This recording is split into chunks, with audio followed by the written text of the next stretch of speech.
We're back again. Well, technically, I've never left, but we got a 2-hour Administration and Finance Committee meeting. The public safety meeting that they had today was 2 hours. There was only supposed to be an approval for someone to be on a board. I don't know what the hell took 2 hours. But anyway, let's get into it. Good evening. I'd like to call the Admin and Finance meeting to order. First, we'll start with the introductions to my left. Thank you, Mr. Chair. Derek Cahill, District 23. Thank you, Mr. Chair. Brian Mowry, District 25. Thank you, Mr. Chair. Mike Dilk, District 24. Thank you, Mr. Chairman. Paul Anay, District 22. Thank you, Mr. Chairman. I don't care. So this is budget season. They have a DEI money that they have to delve out to, which is going to be very annoying. Thank you, Mr. Chair. Good evening, colleagues. Andy Nielsen, District 14. Thank you, Mr. Chair. Dan Boots, District 3. Good evening, Chairman Miscary. Krista Carlino, District 11, West Side. Good evening, Maggie Lewis, District 5. Frank Mascari, District 19. We have four proposals in three budget pieces. First, Proposal 253, 2024, reappoints Marion Faye Godwin to Equity Opportunity Advisory Board. Is Marion here? Yes, Marion Godwin. Step on up. Hoping that fixed my microphone. There's like some creaking going on. Ma'am, if you'd like to have a seat, you can. Right there. Crap. So there's Ben Tapper right there, who's the director. Thank you for volunteering. You can push that department. laptop. There you go. Get that out of your way. Thank you for volunteering. So far, how have you liked being on the advisory board? I have been most appreciative of being allowed the opportunity to serve in that role for the last several years. Mm-hmm. Well, tell us a little bit about yourself, if you'd like. We have your resume here, I believe. Okay, well, I am in my 38th year in the legal profession, working with the attorneys Nathaniel Lee and Lee Castle-Figley. I hail from the South, from Tennessee. I'm very, very proud of my heritage, but I enjoy the city of Indianapolis and the community and surrounding areas that I currently serve, and all that I aspire to do, I try to do it in an excellent manner. I'm a member of Phillips Temple Christian Methodist Episcopal Church, 117 years in the city. Look forward to continuing to serve in that capacity. But again, any effort to serve the citizens of this great center of the state of Indiana is most appreciative. Thank you. Thank you very much. Any questions from counselors? Anyone from the public? Seeing none? So, go ahead. Mr. Chairman, I move proposal number 253 to the full council with a due pass recommendation. Second. Moved and seconded. All those in favor say aye. Aye. Hey, look, Andy Thank you very Nielsen much on for his serving. phone. We do Thank you so appreciate very it. much for allowing me. All right. Up next is Proposal 254. Doug is not here, so we're going to move that. With consent, can we move that to the next meeting? Consent. All right. Next up is the big one. Proposal 255, 2024, authorizes the insurance of Indiana Development District TIF increment revenue bonds in a maximum aggregate principal amount not to exceed $60 million. And with a maximum term, the excess do not exceed 25 years. Jeez, And the ordinary get it interest rate together. of not to exceed 8% for the purpose of providing funding for all the portions of one, costs of infrastructure projects she's and part of the any projects administration? I saw related to her on improvements Monday. described in the ordinance. 2, capital interest if necessary. 3, if debt service is necessary.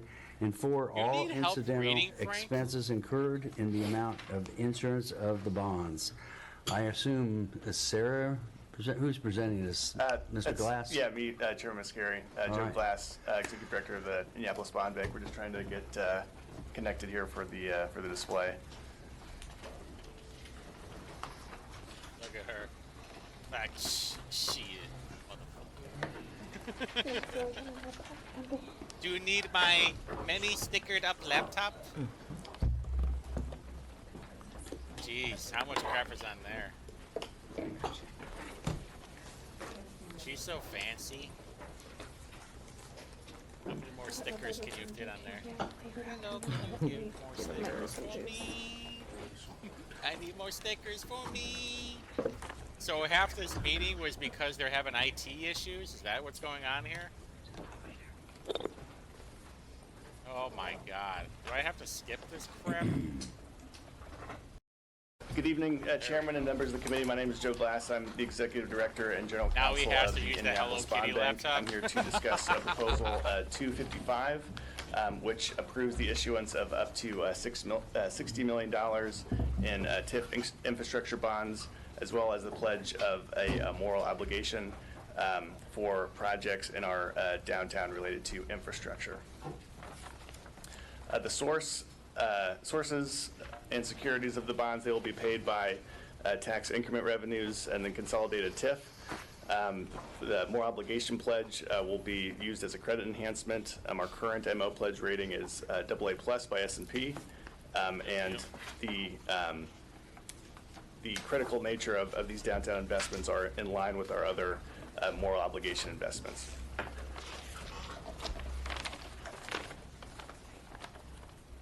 So while the proposal authorizes up to $60 million, we anticipate a par amount of $48.2 million with a project fund of $52 million, a final maturity date of 2036. So this will be a relatively short bond of approximately 12 years and a maximum interest rate of 8%.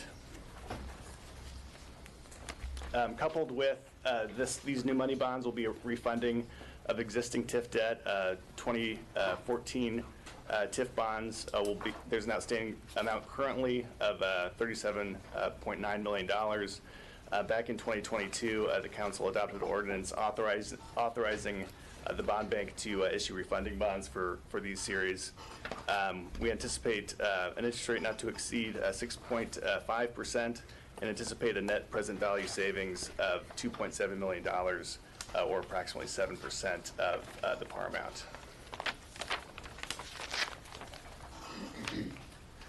So projects to be included, to be funded by this series of bonds include improvements to the underpass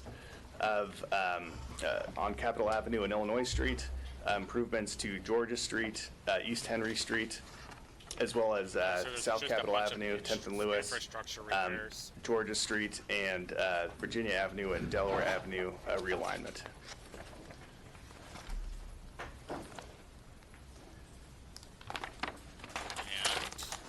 So our timeline, of course, this evening we're before the committee. We expect to go before the Metropolitan Development Commission next week on August 21st, the full council on September 9th, and as a final step, we'll go to the Bond Bank Board on September 16th, and we anticipate closing this fall. We have our financing team here. Crow LLP is our financial advisor, Frostbound Todd, our bond counsel, Ramirez is our underwriter. They're based in Chicago, so they're not here this evening. Craig DeVault is our underwriters counsel, and Bank of New York is the trustee. Craig DeVault, common law firms that donates to Democrats. So happy to answer any questions, and I believe we'll also be holding a public hearing on the bond this evening. All right, thank you very much. Oh, Any boy. questions from councilors? Can't wait to see Councilor Carlino. What do you want, Carlino? Thank you, Mr. Chair, and thank you, Joe, for your presentation. I just had some questions about timing of the projects and some of the construction that's planned. I assume that the timelines align so that we're not, doing this is some a bond beautiful bank. infrastructure and then putting in the Signia Hotel second. So can you talk a little bit about the actual project timelines themselves, or I don't know, Madam Chair, if it's more appropriate in another committee to ask that question? We can do both. Okay. Sure. Yeah, thank you, Director. Yeah, and I don't, Megan, I see is here as well, and so Megan and I can kind of tag team this. Director Vuskic, forgive me for being informal. Director Herget, DPW, happy to respond to the question, Councilor Carlino. So as Executive Director Glass identified there are several projects that will be eligible for financing through this bond. There are several projects that I think DMD and I know DPW is excited about delivering for downtown to support economic development and the downtown core. And so I think this bond resolution will give us some flexibility to do what we need to do on the timeline that we need to as we scale up all this development. So as you touched on with the Signia project, that's the one that's front and center. That's the one that I think we briefed both caucuses This on guy just as it relates to both Georgia Street out of and the everything. He is underpass the work, worst. because we want to sequence that so when Visit Indy and the CIB have the Signia open for business to support the convention center, we have those assets up to the grade that they need to be for that project. The other projects that are listed, Henry Street is the one that I'm most familiar with, right? That's just really going to be a timing thing depending on Henry Street as Bridge, Henry I Street think. Bridge comes across Yeah. from west to east Yeah, that's where the Alanco building's at. to the east side of downtown. And then as we clear the right-of-way for Henry Street itself, when we need to sequence Henry Street and that connectivity, the other elements of the bond, we just don't know yet. And so this will allow us to be flexible in using those funds and identify the priorities Dude, on the right timeline. Get as you to indicated. it. Thank you, and thank you, Mr. Chairman and Director Herget, because I think as I look through these, I see City Market, right? These are very big, important things that we want to make sure sort of, they're the front porch. We're building the front porch sort of on the end, and want to make sure the way that we issue the bonds and the timing is all able to work out from a fiscal perspective. So Executive Director Glass, do you have any other things you would like to add in terms of like what helps that timing align? What are you talking Because I know about? those kind of projects can be difficult. Can we, the cities, sort of sit on the dollars if there's a delay for? Okay, Carlino's drunk. I'm going with Carlino's drunk, or she's hungover. Example on Henry Street. Sure, yeah, so we'll have flexibility in terms of the timing. So, yeah, we will, even though we're issuing the debt in the fall, the projects don't necessarily need to be shovel-ready for exactly that point. We'll have some flexibility This in is terms of when the just projects getting start. the money approved, man. Thank you. Counselor Boots. That's it. Thank you, Mr. Projects Chairman. haven't started. Thank you, Director Glass. Just two things. One, I would encourage you. I mean, that project might even wait another year. Man, they're just approving the money. when timing these projects and DPW as well, Oh, God. take in mind the construction congestion it's going to cause to downtown traffic.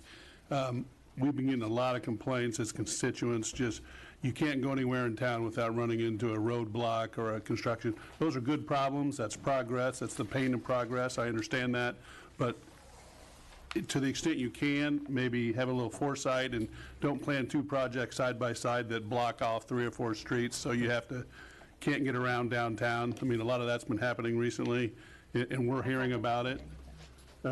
Yeah, I mean, it's my side of town, you can't go to the grocery store without getting caught in 5 road closures, it seems, so just keep that in mind. Secondly, Why don't you speak more about that at the Public Works Committee meeting, man? It's literally that simple. Go on social media, check out Twitter and Facebook. Everybody's bitching about it, and what's Bootsy doing about it? Nothing.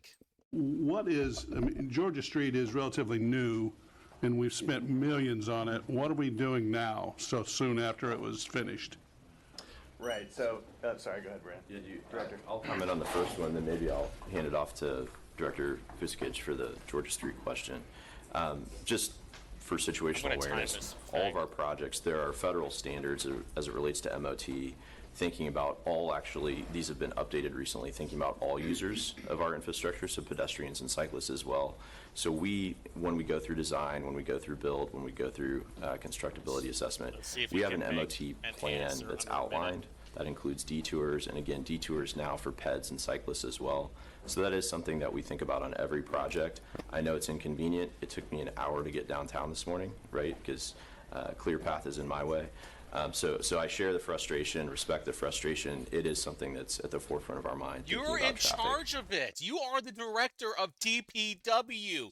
You are directly in control of that. And again, all users of our infrastructure as This it relates to idiot. downtown construction. And When I become mayor of Indianapolis, this guy's getting fired, and anybody that totally is incompetent at their job, they are getting fired. I'm also cutting half the government. I don't know if you want to comment on Georgia Street specifically. Yeah, and I will probably invite Andy Mallon with the CIB to speak a little Ma'am, bit. could you step up to the microphone, yes. please? I'm sorry. Thank you.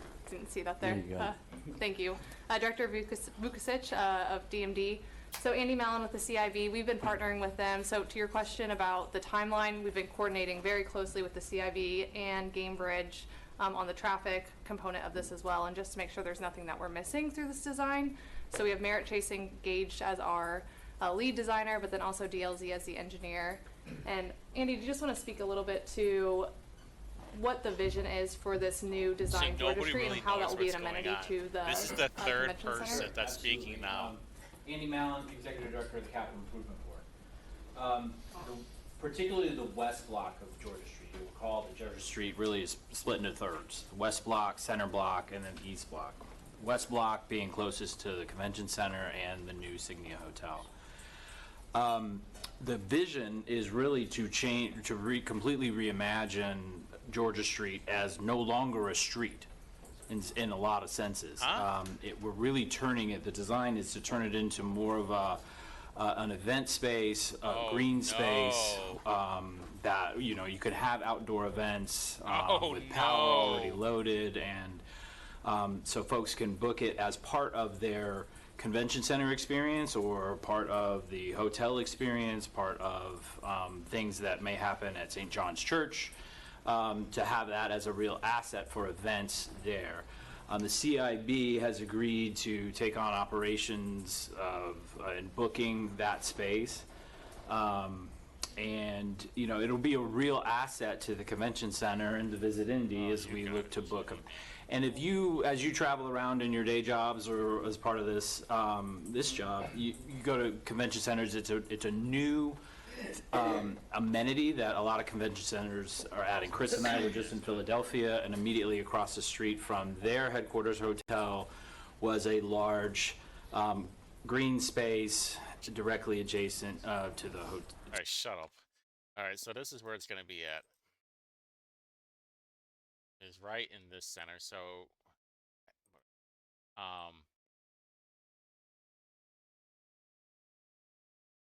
so this is where the Signia Hotel is going to be, right in front of the convention center. And then this is a spot where they're going to have like their little lame-ass green space. Man, I'm so glad that I like never go over here. I think this, I'll have to check. This might be part of my district. Man, that would suck. What are you going to do, though? You know, it sucks. To the lake, and they activated it for the conference. And we were there, and it's just something we don't have that we need to continue to compete. So Boston, Cleveland, Denver, all of them are you know, this is a thing that we're doing. Yeah, they're all and a wonderful new shit partnership. It also allow us to help the city by sort of taking that part of the street off of the DPW sort of operations portfolio and allow us to sort of work together with Visit Indy and Downtown Indy and create a really Me as your future state representative of District 97, I do not agree with this project. I think it's garbage. Space. You're basically Any other taking a street out is what you're doing. My only comment would be on Georgia Street, how many are there bars and restaurants there? That are they so for on us, board with this? No, this is mostly taking, there will be Just one lane one of area? traffic that will go on the south lane of what is currently Georgia Street, and the rest of it will be essentially turned into green space, like park space. There'll be garbage. I don't remember, like a portico where you can put tents up and have an outdoor event, you know, even in the winter, right? And so it really is just taking it and, you know, taking it off of the right-of-way sort of plan, and really only one lane will be operable as a street. So this is part of their Vision Zero plan of eliminating cars in downtown Indianapolis, where the whole goal is just to eliminate cars in general, but mostly downtown. It's the absolute worst. These morons, these psychopaths want to eliminate cars in downtown Indy, and they're just doing a little bit of portion at the same time, and they're building up this facade of it's actually like a green space so we could have more events and everything. Well, guess what, man? Nobody feels safe in downtown Indy. Go over to the Conrad, go over to, what was it, Michigan and Capitol, I think it was. Maybe I was going home from the city county meeting, and there was like almost every corner had vagrants all doing drugs. Councilor Barth. Director Herger, this probably for you. Could you separately send a breakdown of approximate cost per project? We could certainly do our best to fulfill the request.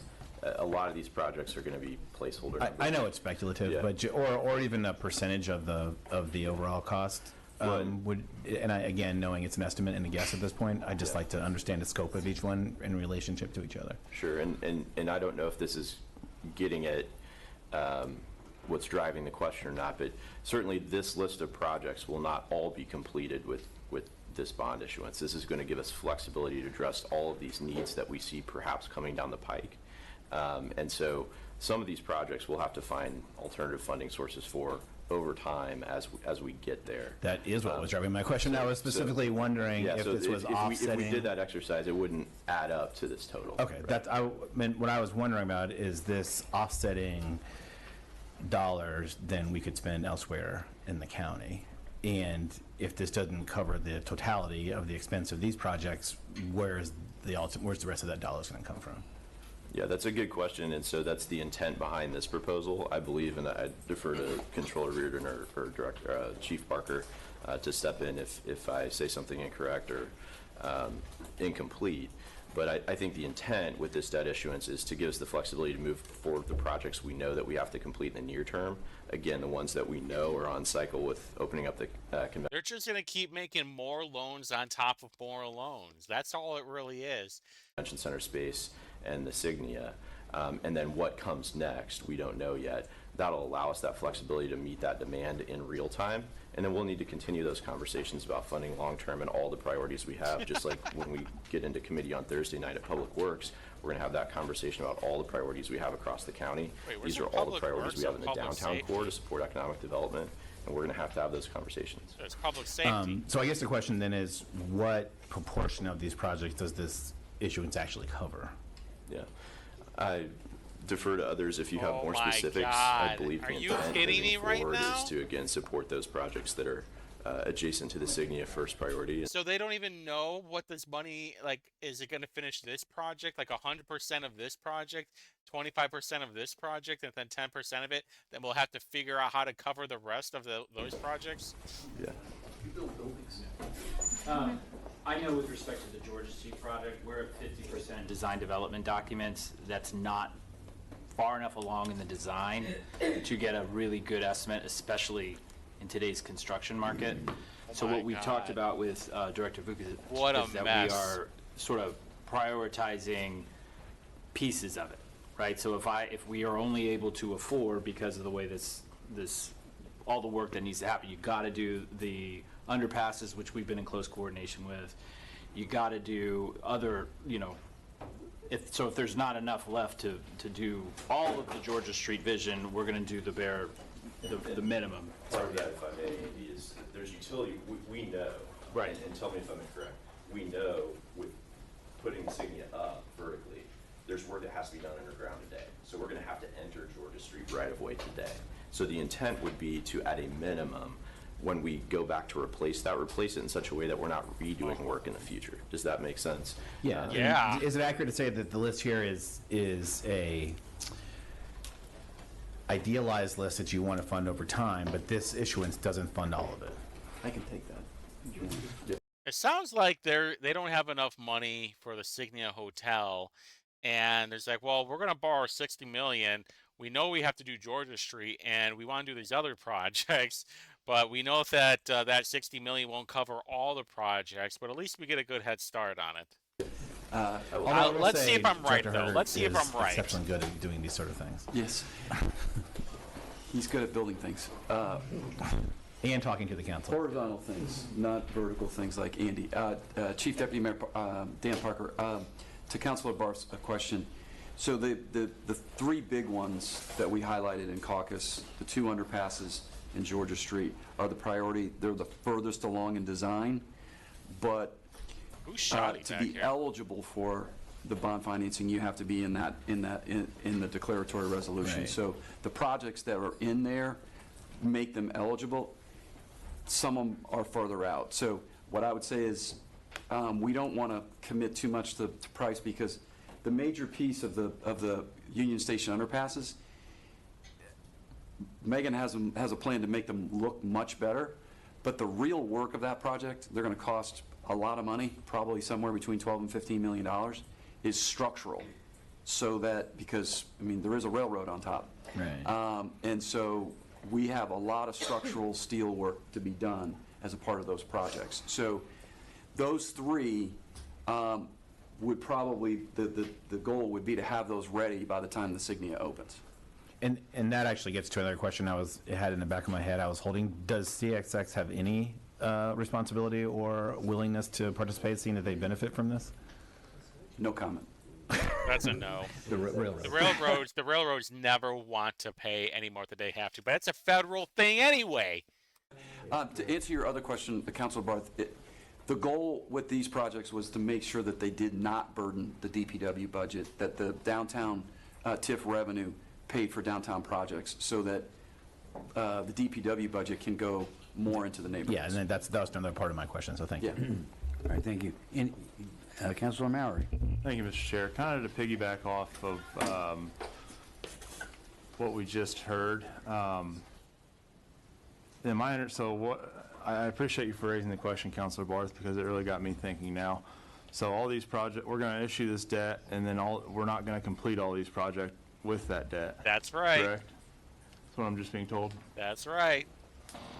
We're only going to be able to get to some of these before the money runs out. That's right. So we are over-inclusive in the projects that we include in the enabling ordinance, so we don't forego the opportunity to apply the funds to those projects. But we were over-inclusive, so the bond funds will likely not fund all those projects. That's what that's all we wanted to hear. That's all we wanted to hear. Will be the Georgia Street and the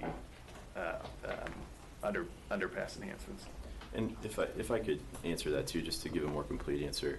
No. Another example is earlier this spring when we issued debt through the Public Works Committee. The list of projects was just very similar to this. It was a very long list, and that debt that we issued, the $50 million note that we issued from the Transportation Fund earlier this year, we aren't going to cover all those projects. So this is, I think, standard operating procedure for these type of it's to bullshit you. That SOP is to bullshit everybody and thinking we're going to borrow this amount of money for 25 years and we're going to do all these projects, when in reality we're going to get to some of them. But this is the goal. Whatever money we have left over, we can use that to pay architects that probably helped fund the Hogsett campaign so they can get their money back for getting old Joe back in the office. finance mechanisms is to allow us flexibility from a cash flow perspective in out years to determine when we need the dollars, those dollars towards that project at that moment, if that makes sense. Yeah, I obviously didn't catch that in the DPW committee, but... You know what, though?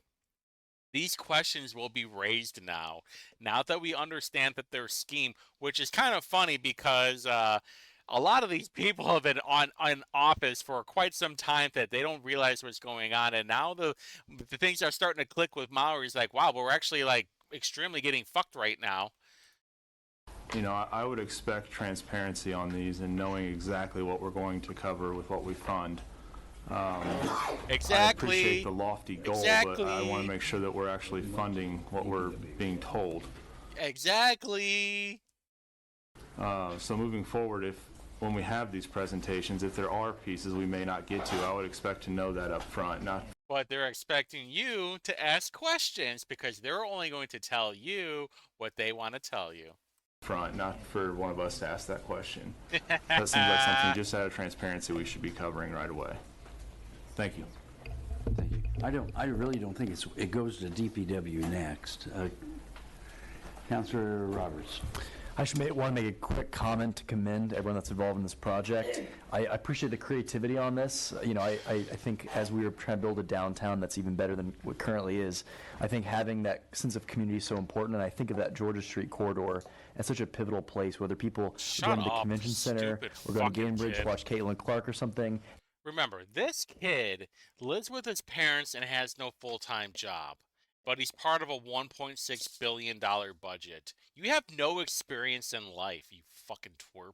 That is such an important first impression people get of the city to experience Georgia Street, and I just really think it's, you know, having walkable, dense areas of downtown. You know, so many of our downtown amenities are within a couple blocks of there. I just think it's a great thing we're proposing. So I just commend everyone that's involved in the project. You know, hopefully we can work on as many of these as possible to really help make our downtown even stronger than it currently is. So thank you. Thank you. Any other counselors? Anyone from the public like to speak on this? Can we get a free Palestine person in here? I would just love that. I move proposal number 255 to the full council with a do pass recommendation. Second. It's been moved and seconded, and all those in favor say aye. Aye. Opposed? None? Well, thank you for your presentation. All right, one more presentation, then some budget work. Proposal 286, 2024, proposes a resolution of Marion County Local Income Tax Council to request an approval from the Department of Local Government and Finance to lower the key freeze rate and to cast a vote of the City County Council on such a resolution. We do this every year, I believe, right? That is correct, sir. All right. I don't know, you've been here for 13 years, Miss Scary. Now you say no. You are welcome to just say, we agree. I will not. I bet you would. Look, can you read that? I can. It is hard to read. I apologize. It's not just you. Need an ink. $1.6 billion budget. You can't even bump up the font size. It came up. Yeah, I'm worried that's going to happen again. Wonderful. Yeah, it's like I was unable to share. I can't tell you how much time I spent on my animations, so I'm very disappointed, but... all right, we all have paper. Chairman, can we though get someone from IT to fix this? No, not where. I'm not going to, we'll send somebody from IT if you can, but carry on. Yeah, how's that? That's my point, yeah. There you It's go. too important, not just, I understand. the public can't see anything either. Okay. Well, Oh, we'll like, get through this, yeah, listen, if this you one really here. cared that much about the public, you would be starting these meetings much, much later. Like 6:30. Here, hopefully Because then I would actually show up. by the budget, we'll have it. But they So, start at you- 5:30. You have the floor, my lady. Thank you. Good evening, Mr. Chairman and members of My the committee. lady. I'm Abby Hanson. I bet he does a little fedora tip, too. Deputy Controller for the Office of Finance and Management. And this is the first of two presentations for me tonight. The proposal before you is related to a reallocation of the city's income tax rate. And I know this is a busy committee on a night during a really busy season, but I did want to quickly review income taxes, the mechanics, and put this proposal into context. So the income tax distribution starts with the certified distribution. On your paper, the very top box, which is a guaranteed amount we will receive from the state in the coming year. And for 2025, that's going to be $631 million. That big amount then is broken down into smaller chunks, which is the next row of boxes, by the different income tax rates that the city has. And then finally, those buckets are distributed to units based on statutory formulas. Yes.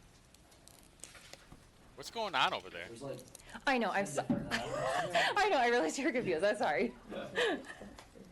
What is going on? So the income tax rate this proposal focuses on are the levy freeze and property tax relief rates. The proposal is asking for the council's approval for OFM to reach out to the Department of Local Government Finance for their pre-approval to reduce the levy freeze rate. There's an attachment on the proposal that outlines the planned changes, the specific changes to the rates. I'm covering the full plan tonight so you understand what we are asking DLGF to approve. And if this proposal passes and DLGF approves it, then I get to come back and present a second round of this presentation, essentially making those changes effective. Neither of these income tax rates are really the most straightforward public finance tool, but I'm going to do my best to explain the mechanics at a high level. Okay. So every year, the Department of Local Government Finance tells local units what percentage of their property tax levy, or the amount of money we're going to collect, is allowed to grow. It's a percentage. And because of circuit breaker caps, there's a portion of that growth that we won't receive. In 2008, 2009, and 2000. What she's probably saying is that, like, say you have a $300,000 house, but your assessed value can only go up 1%, which would be $3,000. Depending on the situation and your assessed value, you would actually have to be paying like $4,300 in property taxes. The circuit breaker would kick in and make sure there's only $3,000. So when she say they're only allowed so much, I'm guessing that's what she's talking about, but who knows? 2010, the city chose not to grow their property tax levies and instead implemented an income tax rate that would be equal to that growth. The goal was to reduce circuit breaker losses at that time. What did I just say? A little more consistent or predictable, where with property taxes, we knew we were not going to get 100% of the revenue that we needed at that time. So we're just going to fuck you with So the income cumulative taxes. impact of the levies we froze in those 3 years was $58.5 million. The thing to really understand about the financial jargon is that our levy freeze distribution cannot exceed more than $58.5 million. That's the cap we can send out to other local units and receive ourselves. Each year, we take the certified distribution and we multiply it by the levy freeze rate, and that's the amount of money that goes in the levy freeze bucket. If the result is more than $58.5 million, then the excess goes into a reserve fund, and it just sits there. The reserve fund can't be accessed until our certified distribution times the rate is less than $58.5 million. And that only happens if our year-over-year distribution goes down, which I've been in with the city for 7 years, and it's happened exactly one time, and that was COVID. Are all of you catching this right now? So are you all keeping up? Second thing I also have to account for is the supplemental income tax distribution, which we've been receiving annually since 2019. The distribution has been generating additional dollars for both the levy freeze and property tax relief rates. The levy freeze funds go into the stabilization fund, and we are she's talking about the pension stabilization fund. Reducing the rate in order to utilize all of the levy freeze supplemental distribution we received in 2024, which is $8.8 million. The property tax relief is an income tax. Property tax relief are income tax funds, which I know this is counterintuitive, that we utilize to reduce the property tax liability on homesteads specifically. You see why, like, if you have a busy life and you have a big family, you got the marriage, you got the home, you got the kids, you got whatever they're doing, you got maybe problems with the house, maintenance, lawn care, whatever.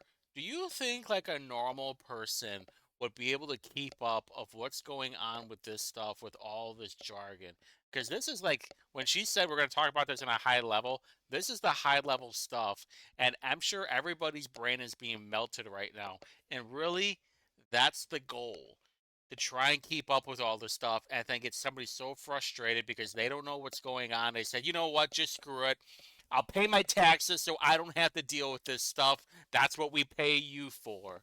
And it's frustrating, and I get it. Because I've been studying this stuff for like 2 years now, 2-3 years of like what all this stuff means. And, I have to go back to this multiple times to figure what this stuff is. And sometimes their lingo is different than what it is. So like she says stabilization fund. Is that the pension stabilization fund that she's talking about? Maybe she's just shortening it. I don't know. And like the circuit breakers, like a lot of people don't know about that. Logistically, the money goes from our income tax account, and then it is distributed like property taxes to other taxing units. So on the next slide, there's a graph. So like I said, we've been receiving supplemental distributions for several years. From 2019 to 2021, we adjusted the property tax relief rate every single year, with the goal of keeping the amount we are distributing in property tax relief the same. In 2022, our income tax distribution went down, the whole income tax distribution, so the amount for property tax relief went down by just a little bit. In 2023, we saw a substantial increase in assessed values, so we did not make the change to the property tax relief rate, recognizing that people were, encountering a higher property tax liability than they had proportionally for the last few years. So we chose to allow the rate to just remain static. In 2025, this proposal will reduce the property tax relief rate and reinstate the policy of measured growth, and after accounting for a larger supplemental distribution than we've received in the past year, or past years. The total amount allocated to property tax relief is still higher than it has historically been, and this rate will keep us at nearly the same amount distributed for 2025. It shows a $100,000 reduction. I think it's just rounding, and I expect it to be much closer to equal distribution for 25. So the next slide, just to reiterate what I'm asking for, we're changing the income tax rates for two specific purposes. First, we want to keep our levy freeze bucket from sending any money into the stabilization fund because it's really hard to get out. So we need to we need to reduce our levy freeze rate, and we're going to proportionally increase the certified shares rate as a result. And second, we are accounting for the increased supplemental distribution to maintain the same amount of funds available for property tax relief. Because I think everybody's property taxes are due in October. And I have a theory that everybody's property taxes are going to be dropping down next year for sure. Mine did. This is the first of a two-step process. But I also have a really inexpensive home. This authorizes us just to reach out to DLGF for their approval to reduce the rate. And with your approval and DLGF's, I would be back in September with another proposal to formally change the rate. There are two more slides to just further illustrate the proposal. That we can't see. The slide shows the rates and the distribution amounts by bucket, and it is difficult to see, so I apologize. But on the left-hand side, it shows what the distribution would be if we were not going to make this rate change. And on the right, it shows what it would look like if we were. I can't wait Without to a hear rate the shift, questions. $5.6 million would be allocated to the stabilization fund. With the rate shift, we increase our distribution to certified shares, which is allocated to townships, excluded cities, and the city-county by nearly $7 million. We're also reducing the property tax relief rate by about $1 million, but this doesn't account for the $1.5 million of supplemental income tax that is received in 2024 and will be part of the distribution or the bucket of money to be distributed for property tax relief. And then finally, this graph compares the rates of each income tax bucket, and the point here is just to show that the income tax rate that people are paying is not changing. It's still 2.02%. It's just how we allocate those income tax dollars we are asking to be adjusted slightly. I will take any questions that you might have. Thank you. I Very can't good wait for the presentation. questions. Councilor Lewis. Thank you, Mr. Chairman. If we're going to receive a call or complaint during this process, it's usually about the homestead credit. Do you mind explaining to me one more time how this impacts the homestead credit specifically? We are not expecting it to change at all. We will still be distributing the same amount of money that we have been distributing, that we are distributing in 2024. Right, got it. Thank you. Councilor Nelson. Thank you, Mr. Chairman. So for the property tax relief component, is that set by local ordinance? Do we set that, or is that a state mandate that is provided that we choose to execute? Set by local ordinance, but I would say that you were right, and when you said that the state allows us to implement. Okay, and then, thank you. So, and my next question was, can you walk through how the supplemental distribution on the property tax relief works? I think you kind of went over that, but could you just 30,000 foot it again, please? Yeah. Thank you. So in May, we get notice that we're going to receive a supplemental income tax distribution. The state just tells us the full amount. I then take that full amount and I apply it to the rates that we have, and that distributes it to the bucket. For property tax relief specifically, it's sometime in the spring, it might be as early as January, maybe a little bit later, the auditor's office is responsible for figuring out how much property tax relief is available. There's a worksheet. And they figure out how much is available, they figure out what the total liability on homesteads is gonna be, and the total bucket divided by the liability equals the rate. So everybody ends up with a rate on your tax bill that's associated. And so when we get the supplemental, that is basically, it goes in the fund and it sits there, and so when they figure out how much is available to distribute in the next year, they take the amount from the prior year, because it's in the cash in the fund, and they add that to the amount that we are going to get certified from the state. So when we pass the budget, there is a hole for that period of time for that amount of the supplemental. No, because I'm using 2024's distribution to make a recommendation on the change. So Okay. it's already cash we have. Okay, thank you. Thank you, Mr. Chairman. It's not like we're fucking. Any other questions? Anyone in the cash empty. audience would like to speak on this? No one's gonna be asking questions Seeing on none, this. entertain a This motion. is way too complicated for most people.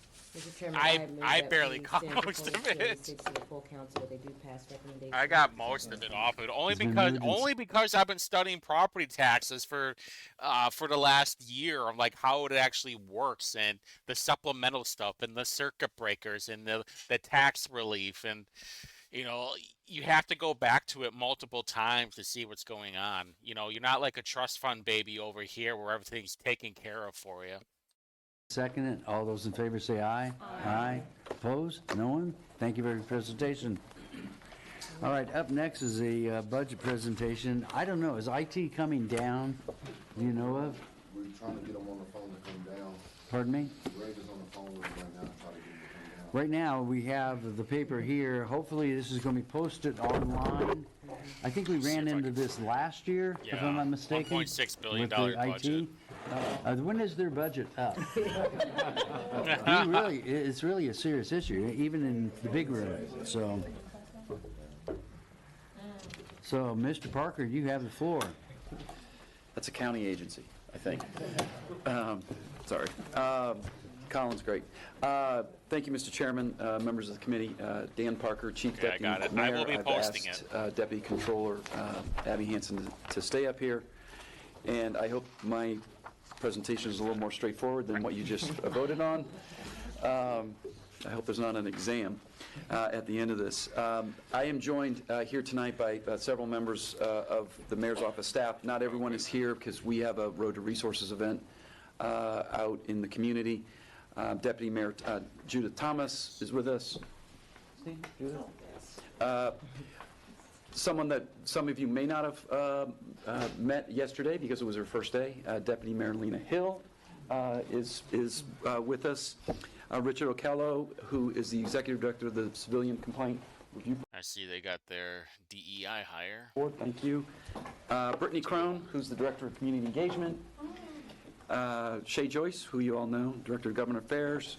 Aaron Schounts, who is our Senior Policy Advisor of the Mayor. And Shana Cabezos, who, I don't know if all of you have met Shana, was just appointed to run the Office of Education Initiatives. And Alex Rollo is here. Although she's not in the Mayor's office, she's very important because she runs the MAC. So you're the one I have a problem with. Real quick, I could review the overview of what the Mayor's office does, but the chairman told me to be quick. Obviously, the mayor in the Mayor's office is the Chief Executive Officer and Administrative Officer for the Consolidated City. Obviously, we develop public policy work with you all on financial matters, auditing practices, and provide essential city and neighborhood services. I will be Next, posting the we have an bond. updated organizational chart for the mayor's office. There is one position on here that's still vacant in terms of the deputy mayor of community development. So we're in the process of looking at both community development, economic development, as it relates to the mayor's office. But each of the other positions are full. Next slide shows the wonderful Mayor's Neighborhood Advocates, updated map and pictures and names that work with Brittany. Brittany, Director Crone, manages our M&As. So if you don't know your M&As, please let Brittany know, and she will make sure that that happens. So next, the next slide, it's number 5, is the overall consolidated budget for the Office of the Mayor. There's several component parts to that. As you can see, it shows $133,000 variance between 24 and 25, and we'll get into that. The next slide shows mayor's admin. This is essentially most of the folks that you see on the 25th floor. It is, yes, remarkably showing a $1 decrease, and that is with It's too messed up. the shifting of some personnel. We had a lawyer position in our office that made more sense to be in the Corporation Counsel's office, and so that position was shifted down to the Corporation Counsel's office because I believe our Corporation Counsel's here. He actually pays more.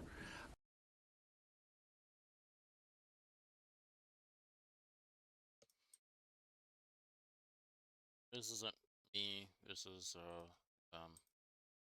So that position we wanted filled and get a higher salary for that lawyer. So not much change in the other characters. Most of the variance for the character 1, I would let Abby explain that. A lot of it is healthcare and the cost of living increases for non-union personnel. Am I right on that? Mm-hmm. All right. Next is the Office of Education Innovation, an $88,000 increase. And once again, the big increase for character 1, that's personnel services. And then character 3, and those are contracts. Y'all, the union contracts are up this year for Next up IMPD and IFD, which is even funnier because IFD is trying to merge with Wayne Township Fire Department right now, and last time I heard, which was not long ago, big problems, which we all knew was coming. The Mayor's Action Center, which it shows no variance, but as most of you know, the Mayor's Action Center sort of gets funded by the Character 5 chargebacks. There's significant new investments in the Mayor's Action Center related to technology, which was something that Alex was craving. It was her number one request. Can you share any details on that? Alex? Good evening. Oh, to the mic. Yes. Good evening. Alex Rollo, admin for the MAC. Mainly 2 big key items we wanted to touch on as far as improving tech. You're probably familiar with both of them.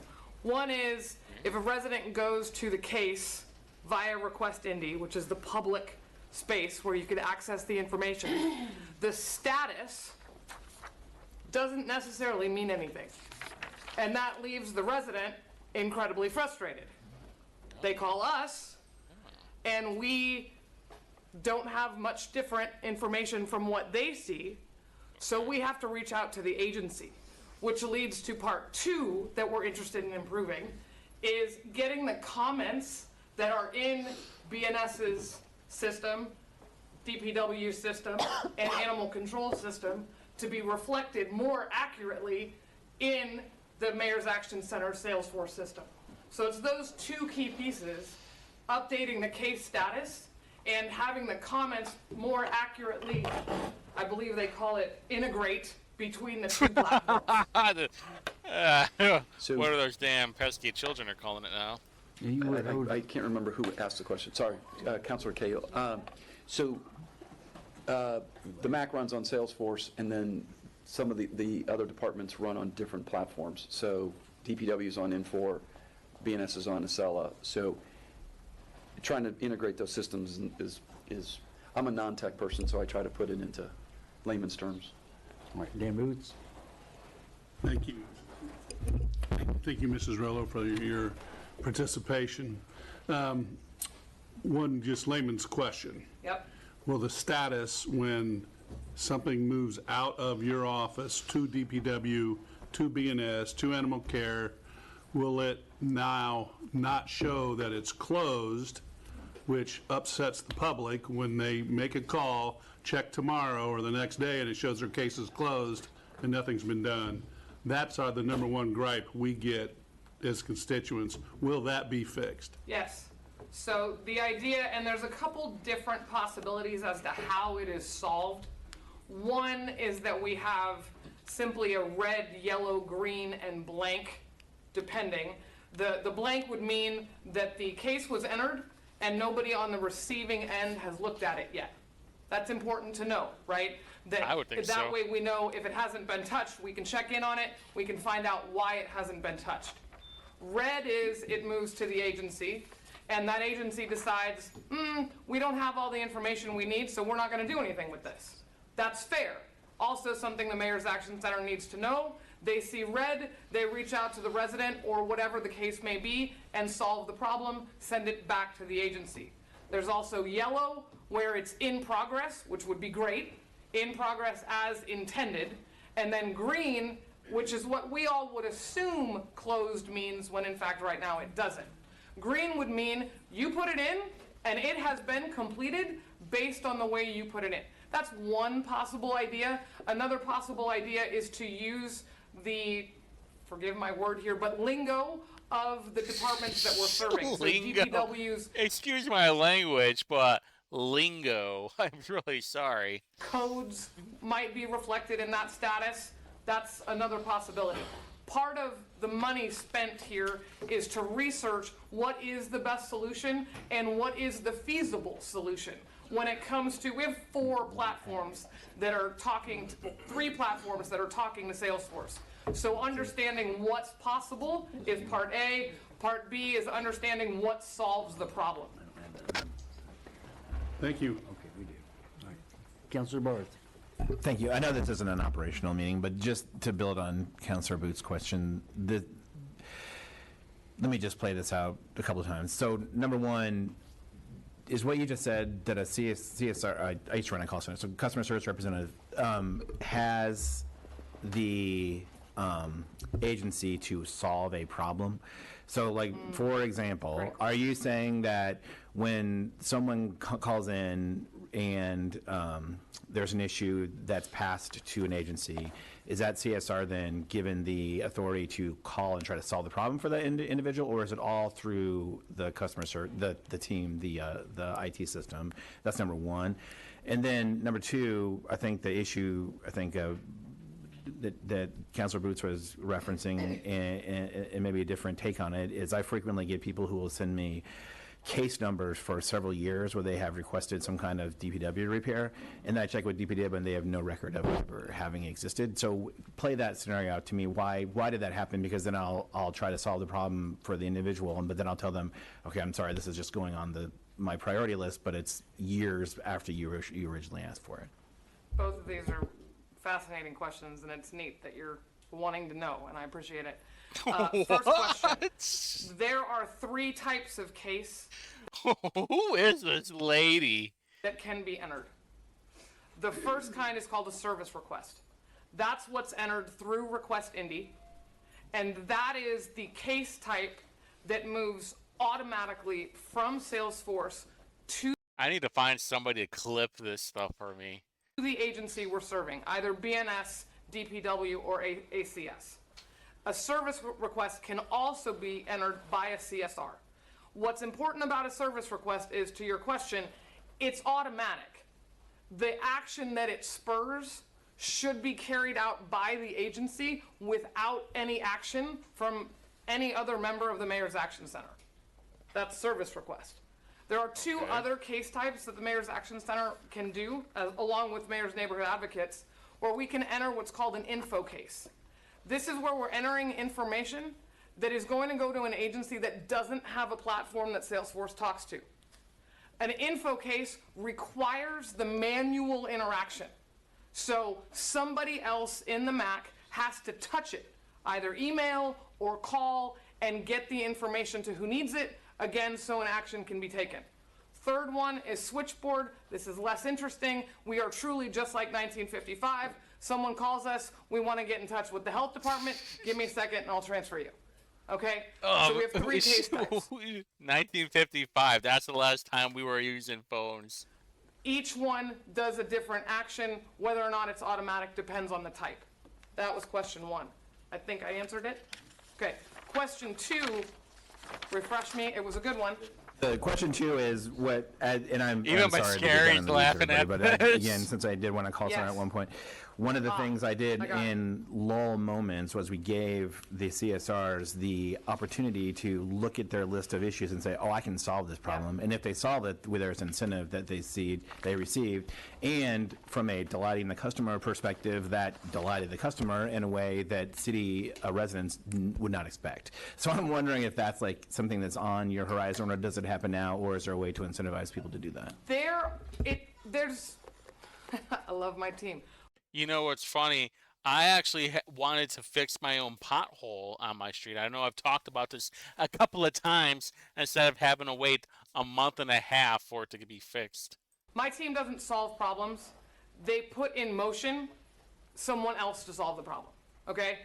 That said, we are working very hard to get my team to understand what proper messaging is. So you guys don't end up with the disagreeable constituent.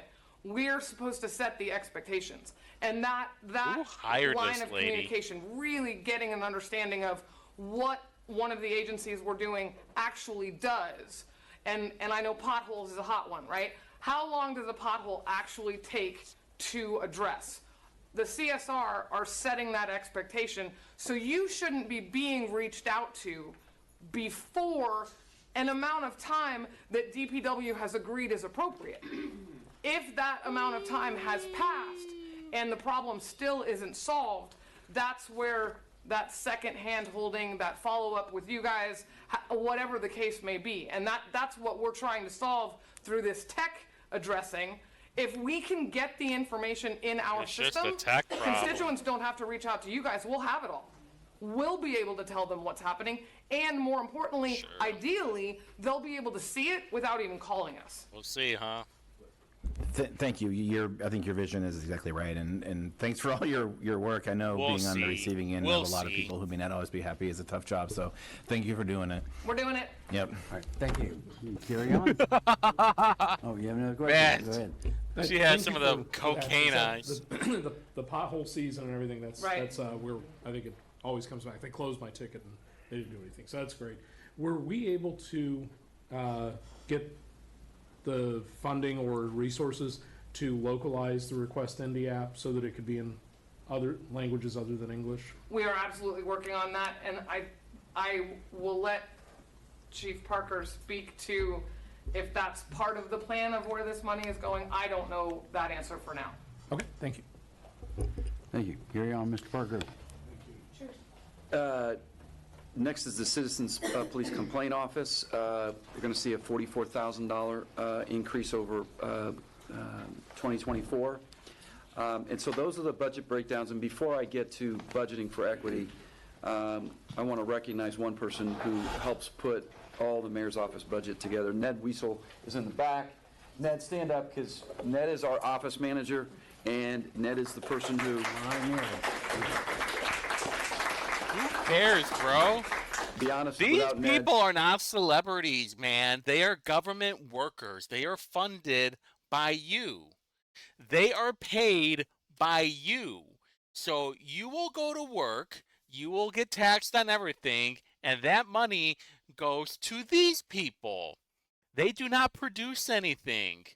I mean, yeah, the taxes off of that it's like a eating your own shit kind of deal, right? Your own perpetual cycle of things.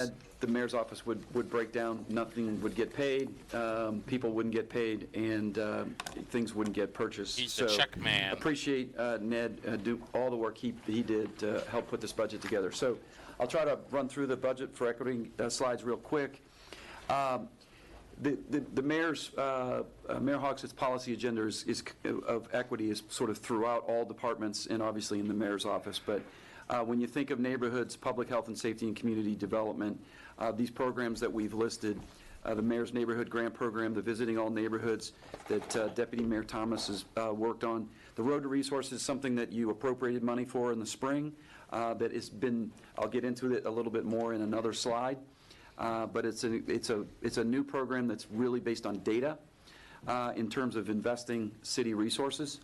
Some of the things that Deputy Mayor Hill will work on is the National Institute for Criminal Justice Reform in terms of the 3-year effort that we've been working on that's been funded by ARPA, but we want to continue some of those programs into the operational budget. It's basically letting criminal scumbags back on the street. Obviously, the criminal justice reform with the AIC and also Road to Resources. In our community development, obviously affordable housing is a huge topic for all of you and the mayor. The Housing Hub, the low barrier shelter, we talked about that in caucuses. We're moving forward, we're in design. Hopefully the state will be issuing the RFP soon and we'll be able to apply for funds to get that constructed. The mayor's office has been working with HUD in terms of the joint takeover of the Indianapolis Housing Agency. Any questions on that, you can point to Aaron Schounts, the mayor's senior policy advisor, and then obviously the Office of Education and Innovation. On the next slide, I mean, obviously our community outreach teams, the folks that work throughout the enterprise, but specifically our M&As and the Mayor's Action Center, we work with the public day in and day out. To date, what Alex's team has received at the MAC, 45,000 MAC calls and 55,000 request Indy cases. And then you can see the top cases that are reported in. Obviously, streets and alleys are together, but most of those are still streets. Alex talked about the areas for growth. I don't ever want to hear anybody talk about how much they feel bad for low-income housing or unaffordable housing or any of that stuff when Dan Parker himself lives in a $500,000 home. Shut the fuck up. I mean, I think that one of the areas that we'll be looking at in 2025, along with the technology improvements that have been funded, is really looking at the entire process of from the moment a constituent calls to the moment that someone goes out to do the work to the moment that it closes. There's a lot of room there for potential efficiency, and so that will be the next thing that we look at. But the technology that Alex was talking about at a minimum, so that constituents can see that where a case is in the process. Couple of other things. We talked about Circle City Readers and Caucus. This is an incredibly important program. It was funded through the end of the year. And what we've done for next year is extend that funding to the end of the school year. Since the school year is a little bit different than our budget year, the money was going to run out December 31st. We would have kids that would be starting half the year in the Readers program. The funding will get it to the end of this next school year. Well, I guess school's already started, so it's the current school year. As you can see, kids are making, all the kids are making incredible strides in the program, with 40% showing significant progress towards grade level. What does that even mean, though? What does that even mean? Are they passing or are they failing? The $2.5 million in Indy Achieves is still in the budget, which is just a tremendous program that we've worked with this council to fund to help kids, close those gaps in terms of the ability to go to college. And obviously, the two things that we've already talked about, Road to Resources. And next, you'll see charts on our staffing. The first one is on the mayor's office. Interesting, we have a very diverse workforce up in the mayor's office. and the women do run the office, as you can see on the chart on the right. Next is the mayor's cabinet, and as you can see, we also have the most diverse cabinet that a mayor's ever had.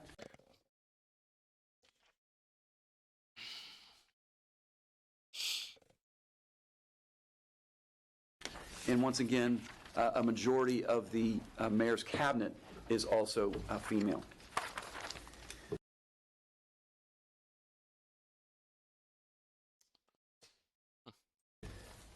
Finally, looking at barriers, obviously we just talked about the MAC. This slide, Councilor Barth might have been looking ahead because we just looked at all of these barriers that we see in terms of the ability to make sure that constituents can report the issues that they have in a most efficient manner. Finally, on the community engagement, I wanted to sort of touch on the three specific neighborhood blocks that we're working on this year. We're using data from IMPD, from BNS, and DPW in a joint way to target specific neighborhoods for sort of cross-agency investment. The mayor's office works with those three departments to sort of target those neighborhoods. We go in for an analysis. Each department is required to take a look at what's needed in the neighborhood.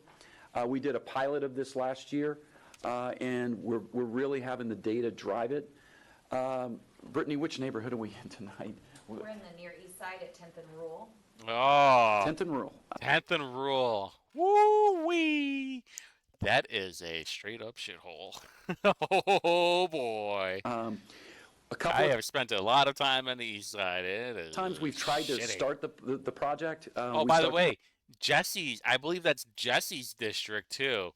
So when he's worried about what's going on in Palestine, he really thinks that everybody in his district need to be in the back of the bus. Project with a community engagement project where we invite members of the community to sort of a block party so that they can get information from not just city agencies but also the county agencies, the health department, so that folks in these neighborhoods know where they can go to get resources for their neighborhood. We go back afterwards and do an analysis after departments make investments in particular things that are there. We do an analysis after the fact. What we saw last year is when IMPD and installed cameras in some of the neighborhoods we did in the pilot, crime activity dropped. DPW put in sidewalks. BNS cited folks for high weeds and grass or pulled out,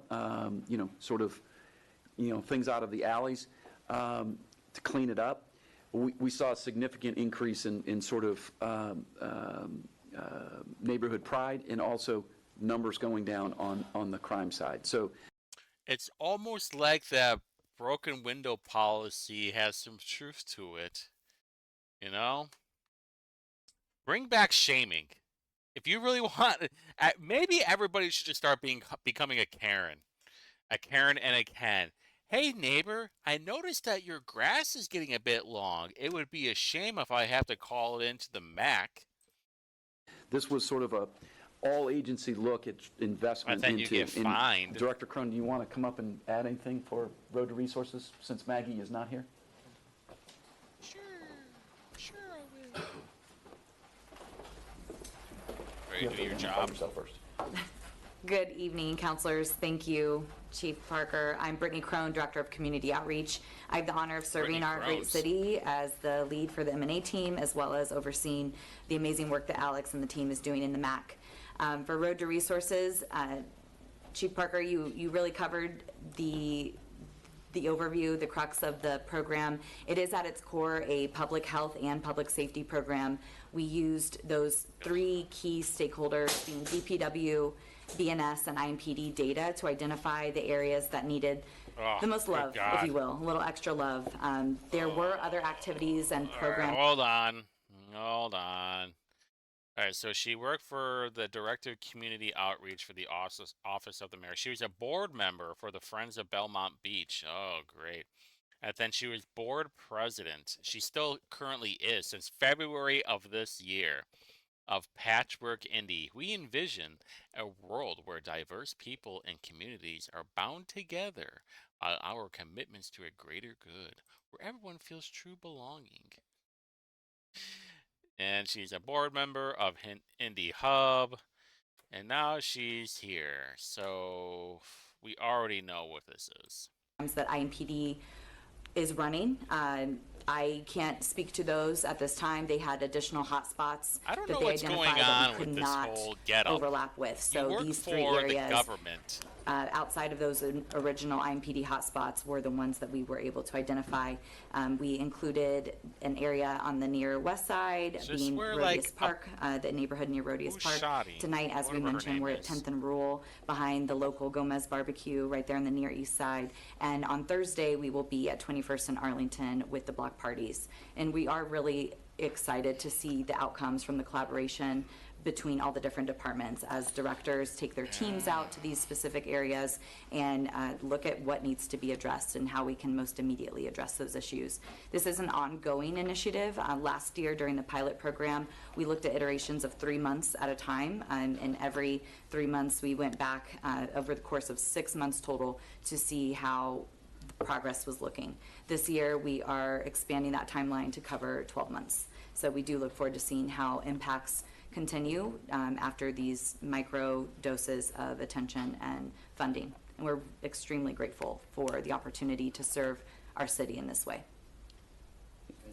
And then finally, the Mayor's Neighborhood Advocates don't need to speak about those. You all know what they do. They're out there sort of advocating for their neighborhoods, not just in the mayor's office, but also across all the departments. So with that, Mr. Chairman, happy to take questions. Thank you.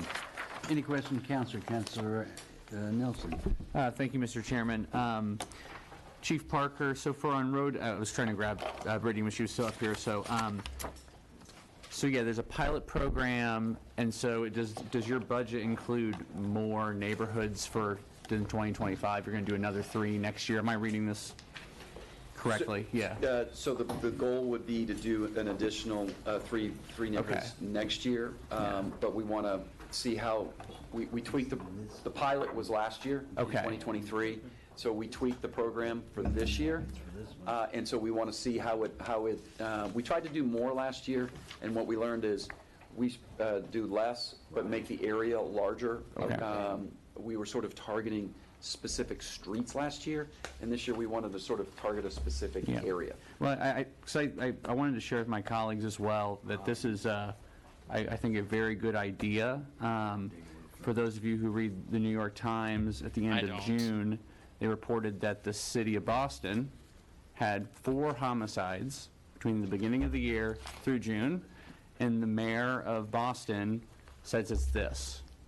And so I think it speaks to when we actually are, investing in our communities and really focusing on what the community needs and actually then showing up and doing it, that This kid is our an communities idiot. become. What's her name? So I wanted to share with my colleagues as well that this is, I think, a very good idea. For those of you who read the New York Times, at the end of June, they reported that the city of Boston had 4 homicides between the beginning of the year through June, and the mayor of Boston says it's this. And so I think it speaks in the to communities. when we actually I are got a investing in weird our feeling that's communities not the and really case. focusing on what the community needs and actually then showing up and doing it, that our communities become safer. So I just want to say, I think this is a very good idea. they calling I think it it's working something in other different? places, and I Is that look what's forward to going on? seeing the data throughout this. So whoever's idea this was to bring or to think about how we do this in Indianapolis, I think this is a worthwhile initiative, so thank you. Yeah. The pilot idea was a joint idea between both OPHS and IMPD, and then obviously we pulled in DPW and BNS specifically. But as Director Crone mentioned, it has now turned into, we have literally every single agency in the city-county enterprise there, whether it's the health department or whether it's Indigo or what. So folks get all of the information from every particular service that you review all of their budgets. So they're all there. All right. Maggie Lewis, Councilman Lewis. Thank you, Mr. Chairman. A couple of questions regarding education. So for the Circle City Readers and the India Chiefs, I don't believe their budget will be heard in our education committee. Is that correct? Yeah, the budget's heard here, but I believe, Shane? Yeah, Process Director of the Office of Education Innovation. We'll be presenting to the Education Committee on September 17th. Okay. And at that committee hearing, will you have some detailed numbers on how many students were served and race and all that? Yes, we will be Data very available. excited to share more details with the Education Committee. But I can tell you right now that over the course of last year, we served more than 500 students total throughout the year at 10 sites. And about a little over 300 students completed a full year of tutoring. And this total budget sits in your office, is that correct? In your office budget? I got your a feeling they're department's not budget? Is that- ruling it as homicide. Yes, it does. Okay, all right, thank you. Thank you, Mr. Chairman. Any other questions, Councilor Mallory? Thank you, Mr. Chair. Kind of piggybacking here on the India Chiefs piece. It's good we're trying to help people go to college. However, college is not for everybody, and frankly, a lot of the people that come out of college don't use their degree, and they end up getting a job that doesn't require a college degree anyway. What effort are we putting towards those people that don't want to go to college? I know DPW's came to the DPW committee time and time again and said they're having trouble filling spots for skilled workers. What effort are we putting towards educating these students on skilled labor positions? Well, those types of initiatives would happen in the departments. In terms of the Office of Education and Innovation, the funding for India Achieves goes to fund the gaps for 21st century scholars that receive the scholarship. There's more there's more expense to go to college than just what the scholarship covers. So, Shane, you want to get into that, but in terms of coming out of the mayor's budget, there's this in the Office of Education and Innovation, but in terms of what you're speaking to, I know exactly, because what you're talking about is mechanics and skilled drivers they require a CDL. We ask the departments to build those into their budget in terms of the additional training they need to go recruit to fill positions. But in terms of this particular investment through the office OEI, it's really for those kids that without that 21st century scholarship, they probably wouldn't go to college. And what that provides is that gap funding to make sure that they have the ability to actually get it done. What I would add, Counselor, and India Chiefs will be present with the Education Committee to talk more about the work they do. Marie McIntosh from Employ Indy, and then the Executive Director of India Chiefs, Esther Woodson, will be there to go into great detail. So we'll be happy to also direct any questions toward them to make sure to include in their presentation. But aside from Indian Chiefs, to OEI, we authorize charter schools, including the Excel Centers, through the Goodwill Education Initiatives, and they make it their mission to ensure that adults who do not have a high school diploma, who are missing that key credential that allows them to even move into other things post-secondary, to close those gaps. So we have seven Excel Centers I am so within our good. portfolio. They're one of the largest school networks in the state. All right, pipe down. All right. So while these idiots were talking, I wanted to look into this whole Boston thing, and I'll tell you why. Just a quick short story. I've been looking into this whole weed thing lately, and it's like, is weed an actual net positive for society? Spoiler alert, it's really not. And if someone would like to disprove me at the overall, I was looking at crime data. So one of the arguments for weed is, hey, it'll calm everybody down where that happens. Well, let's look at Denver, because Colorado and I think Washington were the first two states to legalize recreational marijuana in 2012. So I did some digging, and I found that in 2022 and until now, the data just isn't showing up. And I found it's because they're not reporting all the crimes anymore. So I looked it up to see if Boston had changed the term of homicide. And yes, they changed it the way it classifies and reports homicides, particularly in its crime reporting system, which could affect the interpretation of homicide data. And so when did they start doing that? 2021. So maybe they're not classifying homicide the way that they used to, because back in 2022, Boston reported 57 homicides.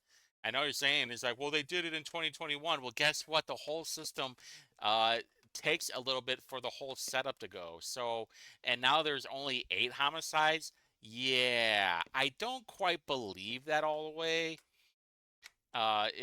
This change was part of a nationwide shift mandated by the FBI for all U.S. law enforcement agencies, replacing the older uniform crime reporting system.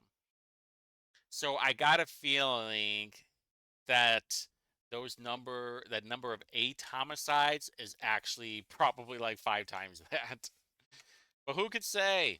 And so we work actively with them, and that's one of their, I think, key motivating factors is they know that whatever comes next for an adult who hasn't been able yet to obtain a credential to allow them to pursue what they'd like, whether that's college, whether that's community college, or something directly in the workforce, they're helping to work to close those gaps. So that's very much on our mind, because we understand that, we want students to be able to pursue a life of their choosing, whatever that looks like. Thank you. And I just had one more question, if I may. Absolutely. In light of a lot of the recent media outcome of what we've heard with what's going on with the mayor's office, is there a contingency plan in place with the budget to if there's a lawsuit that comes about? A lawsuit that would come about, lawsuits are handled by the Office of Corporation Counsel, not by the individual offices. So we would hear about that potentially when they present their budget? Yes. Thank you. All right, any other questions? All on A. Go ahead. Oh, thank you, Chair. My question is a little bit similar to Leader Lewis's. I assume that the complaint board will be presenting at some time in front of the Public Safety Committee. Is that correct? As opposed... Richard, do you I don't believe that Richard, do you present separately to the Public Safety? I do. So you want to... DPW? Yeah, I first off do think it would be nice, even though the budget is with Administration and Finance, to see the office present in front of the Public Safety Committee. I just had a interest in just the budget increase. They're up next. Hmm? They're up next. What's that? The Civilian Office of Police Finance. Complaint Board? Pardon me? I'm talking about the Civilian Police Complaint Board. Oh, apologize. Go ahead. I was just curious about the budget increase, and just generally, I know we made some changes to the office a few years ago, and I just wondered how those changes were working out. Thank you for the question, Counselor. Richard O'Kell, Director of the Citizens Police Complaint Office. I guess, are there any particular changes that you're referring to? Well, it seemed to me, without going back to my notes, that we had an independent investigator, it seemed like, working on the cases. Is that the case? We do have an investigator in the office now. And is that seeming to speed the process up of the investigative work? Yes. And so the complaints are being handled in a more expeditious time. There's not quite such a backlog? We're certainly working to reduce the backlog. We had some cases from 2023. We've just recently moved over into 2024. But we're yes, now to answer your question, we have been able to move a lot faster and streamline our processes. It also seemed like Trying to get to there something. was a What is it? conversation about posting additional information to the complaint board website. The last time I checked, that had not been done. Do you know if what additional information? Well, it seemed like we were going to be posting complaints and things on the complaint office's website. I was not for that at the time. You mean in terms of the complaints that are made, in terms of the allegations that are made against the specific officers? Well, so how about this? I'm not going to get on my phone and go to your website now, but if I did, what would I find? You would find that you'd have the officer's name, you'd have the allegation that was made against the officer, you would have the board's decision as it pertained to the specific allegation. And those are final outcomes? Those are, yes. Good. And then just lastly, can you speak to the $44,000? I think some of that's for personnel. Yeah, primarily most of it is in personnel, but we prioritize public education and outreach as well, and so we're looking to expand our capacity And so, looking to hire fellows and/or interns to be able to help us develop a community engagement strategy. Well, I appreciate it. I don't have to tell you, you run one of the most important boards in the city, and I appreciate your work. Thank you, Council. Councilor, and I would follow up. Most of that increase is in Character 1, so you're talking healthcare costs and COLA. Any other councilors, anyone from the audience would like to speak on the mayor's budget? Seeing none, thank you, Mr. Parker. The acronyms. I always forget the acronyms. Hopefully IT has been corrected. Mr. Stowers, has it been corrected? Up next is Office of Finance and Management, and supposedly this has been corrected, correct? Yes?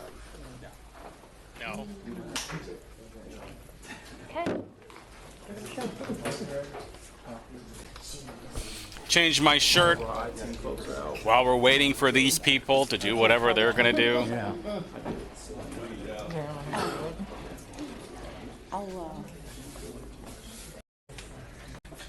And I serve as the city controller, and I run the Office of Finance and Management. And just by way of reminder, we're not simply finance management. We also have a number of divisions that, of course, implicate finances, but sort of have their own independent functions, and that includes management of the city's real estate portfolio, purchasing, human resources, budget, grants, audit, reporting. What am I missing? That's about it. So we have a number of different functions within our office, and I just wanted to remind folks of that. Abby Hansen is our most capable budget director, deputy controller for budget, and she will make this year's budget presentation for Office of Finance and Management. So starting on the first slide, it's a table with a high-level overview of OFM's budget by fund. Our overall budget is going up by $900,000, and the following slides go over the changes by character. So in Character 1, our personnel budget has a growth of 5%. The $322,975,000 increase represents anticipated changes in health insurance and the cost of living adjustment for our staff. We also budgeted for 2 additional personnel, one being an entry-level HR employee, to be determined what team they end up on, which team needs the most support, whether that's compensation, benefits, or talent acquisition. And then the second position is a second position for the City County Archives, which is currently just one person and an intern. Okay. Character 2 is increasing by $3,500, which you will see a corresponding reduction in Character 4. We just need more Character 2 than we need Character 4, basically, for archive supplies. We and need some more money. inflation pressures that we're feeling. Character 3, our Character 3 is going up by $558,000. $100,000 of that is increases in our HR benefit contracts, and the remainder is for ISA chargebacks. It's a little ironic, but there is an increase in ISA chargeback. That's probably something you're going to hear from a lot of agencies. ISA's budget is increasing relatively significantly in 2025. And when their budget goes up, then that cost is spread out across everybody, all the other agencies. And we are also feeling that. Our big increase is a result of the vendor registration portal that we have Salesforce. We use Salesforce for, and the cost of that has just gone up pretty significantly. There is a $50,000 reduction in the drug-free community fund appropriation. And this has been like a topic of conversation at different points, this specific grant program, and so I want to take a little bit more time than normal to explain what's going on. So the revenue source for this grant program is court fees for substance misuse infractions. It's up to the judges to levy those fines for defendants, and that can be kind of subjective.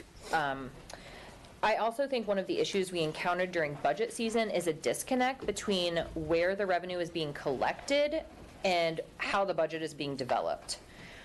The fees are issued by the judges. They are paid by clients to the clerk's office, and then the auditor's office is recording them. There's 2 disbursements every month, one being a big one and one being significantly smaller. It's really only during budget time that my team is reviewing those revenues that are collected in prior years. I say all this to explain that last year, the monthly revenue was improving, and we thought it was rebounding from COVID. However, the remainder of 2023 resulted in lower collections than we were anticipating, and they remain lower today. I got a feeling it's because of how many charges are being dismissed. So, and then the courts might be saying, "Oh, you don't have enough money, therefore you don't have to pay it." There's a slide at the end of the presentation that actually shows the collections by month comparing 2019 to 22, 23, and 24. And you'll see pretty consistently that we're down from 2019. Yeah. But we're also down from collections in 23 and 24. And all of that has just led to us having to make this decision to reduce the grants. Myself, the grants team, and Michelangelo McClendon, the executive director for Drug Free Marion County, who oversees the program, have started conversations to figure out what ways we can address this reduced revenue. I think our first course of action is a discussion with the judges to understand the change in revenue. Is it a choice they are making, or are people more delinquent in their payments? They're just not making the payments. We don't, at this point in time, I don't know I would say it's a combination of both. what the cause of this is. We're currently proposing a budget that reduces the grant. But if we come up with a solution that results in additional revenue Which you before won't. the grants are awarded in 2025, we will come back to you for an additional appropriation.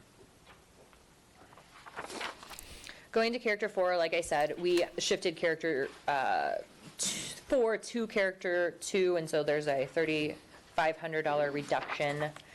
In character 5, we have a $19,000 increase, which represents a change in our corporation council charges. Now, focusing on the budgeting for equity slides, some of the highlights for the last 12 to 18 months for OFM include purchasing has engaged with the XBE community by training 20 new vendors, registering 16 vendors since January, and engaging 25 unregistered vendors. Our 22 and 23 XBE spend exceeded our goals for women-owned businesses, and we are on track to exceed our goal again this year. It's important to note that a significant portion of that spending is for one-time initiatives, but we will continue to strive for that high bar that we've set for ourselves. Our Revenue Recovery Unit, which is responsible for collecting outstanding debt of the city, implemented a program that allows payments on delinquent accounts at all Krogers within 75 miles. There it is. And it provides greater accessibility in the location in which you can make the payment, and also more flexibility in the type of payment accepted. And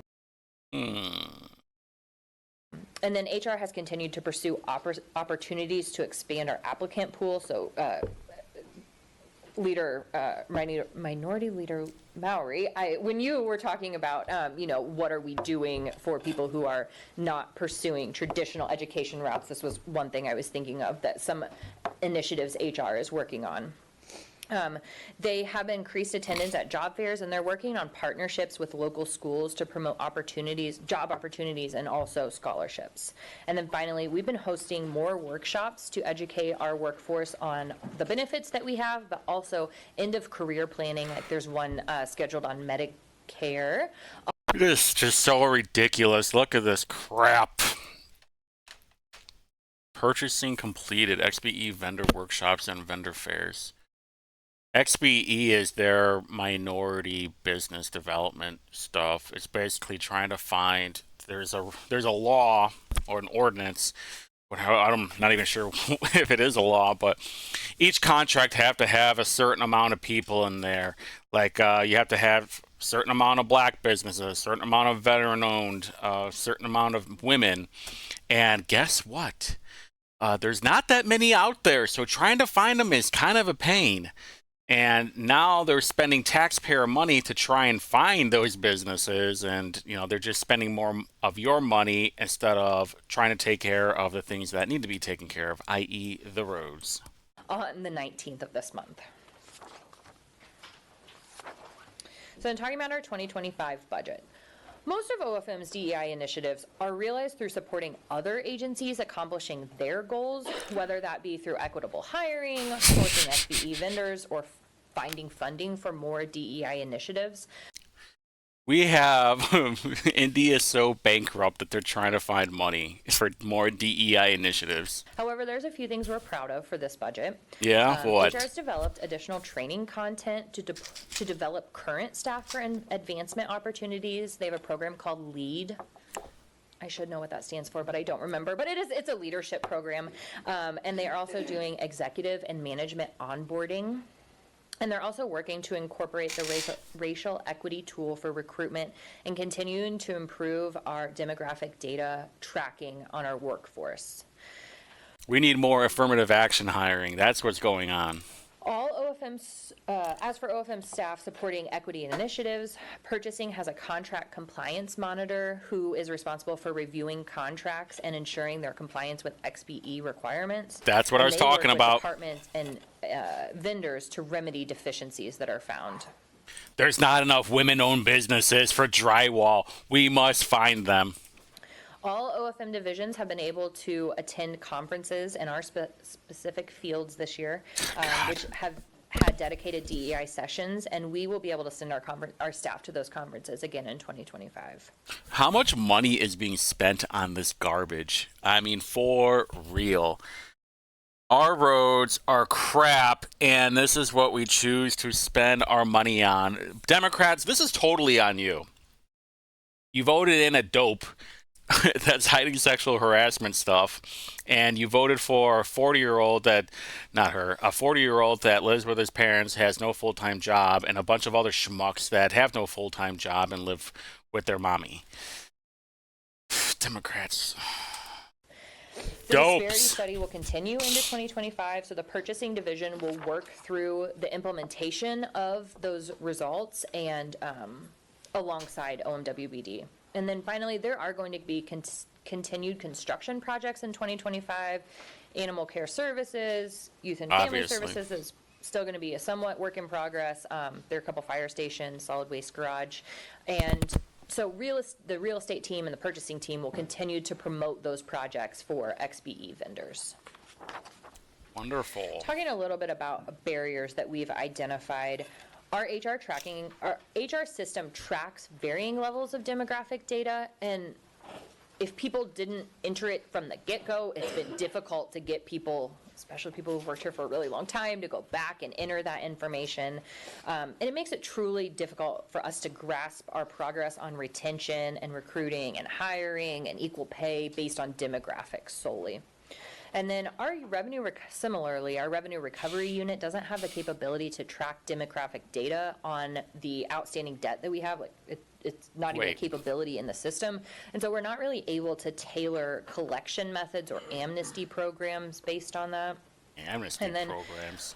What the crap? The last issue that we've had is purchasing has encountered XBE vendors that just don't want to register for whatever reason, or we know of an XBE vendor, but they provide a good or a service that the city doesn't require, or we're not always able to align the scope of the project with what they're able to provide. So there's sometimes this mismatch there. Like automotive repair, maybe. Or detailing. For community engagement, those efforts are really concentrated in purchasing and HR. Purchasing is going to continue to participate in the minority vendor fairs and bid workshops. They also engage with the minority chambers to identify new vendors that we become aware of. Oh my God. From a financial perspective, our team will always engage with agencies and departments to assist in finding funding for new or emerging equity initiatives that are brought to us. And HR is continuing to broaden their recruitment reach into minority communities and look for partnerships that create a hiring pipeline with the city. They're also working with the NINA Collective and the Office of Equity, Belonging, and Inclusion to develop DEI initiatives and trainings. With that, I'd be happy to answer any questions you have about OFM's budget. Thank you very much. Can't wait for the questions. Questions, Councilor Mallory. Thank you, Mr. Chair. Oh, boy. So refresh me here, does the registration for to become an XP vendor with the city, does that lie within you? No. No. Who does that lie with again? Office of Minority and Women Business Development. They get folks onboarded and they maintain the list. Okay, thank you. Maggie Lewis, Carlino. Thank you, Mr. Chairman. Drug-free community, do we know what they received in 2023? Because I feel like there's a trend of the dollars continuing to go down. It went up to 250. Oh, sorry, 2023. No, it's not in there. I just feel like we continue to think have a it was- conversation about their funds. I think in But what do we need 'em 23 it for? was 200, and 24 it was 250, because we thought we were going back up, and now it's back down to 200. Okay. And so they have been part of the conversation about the funds, the reduction for I will say, next year? the conversation has only started more recently, but yes, I have been in communication with Michelangelo, and we've talked about what can we do? Like, who do we go talk to? How do we understand? What do you- 'Cause I think part of my I think what the part of it is what exactly do you do here? What valuable service do you have to actually get taxpayer money? problem is Michelangelo. during budget time, like it just kind of all at once. You look at the revenue and you're like, oh no, it's down, and we can't sustain this level of funding. And now, like, I had to make a decision about the funding, but now it needs to be, okay, what are we going to do going forward to address this? I just want to ensure that we're giving them ample time to notify the community, because these are our grassroots organization that supports our city, right? Yeah. And I just feel like it's Okay. important that they get enough notice that the funds are being decreased. Yes, Right? they have been given notice thus far, and I'm hopeful, I am tentatively hopeful that we will come up with a solution that allows us to not implement the decrease that's in here. Thank you. So gross. Two questions. One, I don't see the other departments have breakdown of staff by various factors, gender, et cetera. I don't see that in here. Yeah, that is correct. I did not include that in here. I don't think it was in the questions that we were asked for the 2025 budgeting for equity. It's not. I think it's a standard question that we ask, like, early on for all of our departments to provide that information. Yes, hey folks, Ben Tapper here, Chief Diversity and Equity Officer. So you're right, Leader Lewis, in years past that has been standard. Transparently, there were two factors that led to it not being that way this year. Oh boy. The first and maybe most important is that last year my office worked with HR and the Office of Audit and Performance to kind of look at demographics, create a slide for each department, and then send it out. And frankly, that was just a tremendous amount of work on OAP. And so they informed me this year as we were planning for the budget process that, we don't have the staff right now to do the same thing we did last year. However, agencies that had wanted it, they were able to reach out to HR, and Carter very quickly can get them the info, and they can put it in a slide if they chose to. I know we had a couple that chose to do that.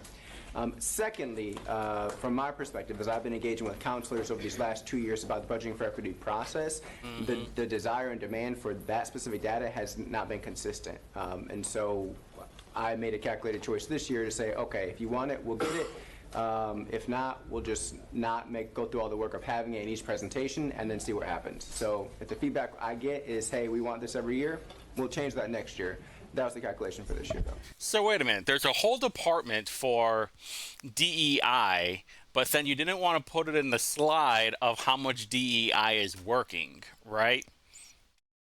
I mean, I've been following the city council for the last few years, and they have always put up their little graph that says, oh, we have X amount of women, X amount of POCs, X amount of white people. And then all of a sudden, the director of the DEI, he doesn't want to put it in there because it's too much work. I'm sorry, Mr. Chairman, sorry. So I think the understanding, and we can have a conversation offline, that there are standard questions across the board, regardless if individual colleagues or counselors ask for different information, that's on them. Sure. But the expectation is that everybody answers the same questions throughout the process. And I really don't, I want to say the fair comes around every year. So it's not about necessarily being fair. I just think it's important that we're consistent but getting the information out to all 25 members of the council. Absolutely. And I'll note that in terms of the questions that are in the Budgeting for Equity tool, we currently don't have a question that asks for each agency to identify their staff demographics. But again, we can add that next year. So council leadership will make sure we are clear about our Absolutely. expectation. Yeah, Thank you. And then since you have HR reports, do you have a standard set of HR metrics like average speed to hire, retention rate, all that kind of stuff? Do you report that on a quarterly basis, on an annual basis? I'd be curious in seeing that They reporting. report it internally on a quarterly basis. Like, there's a HR quarterly update meeting where, yes, they do like turnover and time to hire, posting, demographic type stuff. And so I'd love to see the most recent report. And also, do you ever do like pulse surveys of employees to check the satisfaction level of working here, all that kind of stuff? In the corporate environment, I'm used to getting that frequently, so I'm just curious if you do that too. Hey, how's the work environment going? Do you have a Thomas Cook or two that wants to go and get his pee-pee wet? Since I've been in this role, but I'm sure that's something that we would be able to discuss and find resources to accomplish. Okay, thank you. Councilor Nielsen. Thank you, Mr. Chair.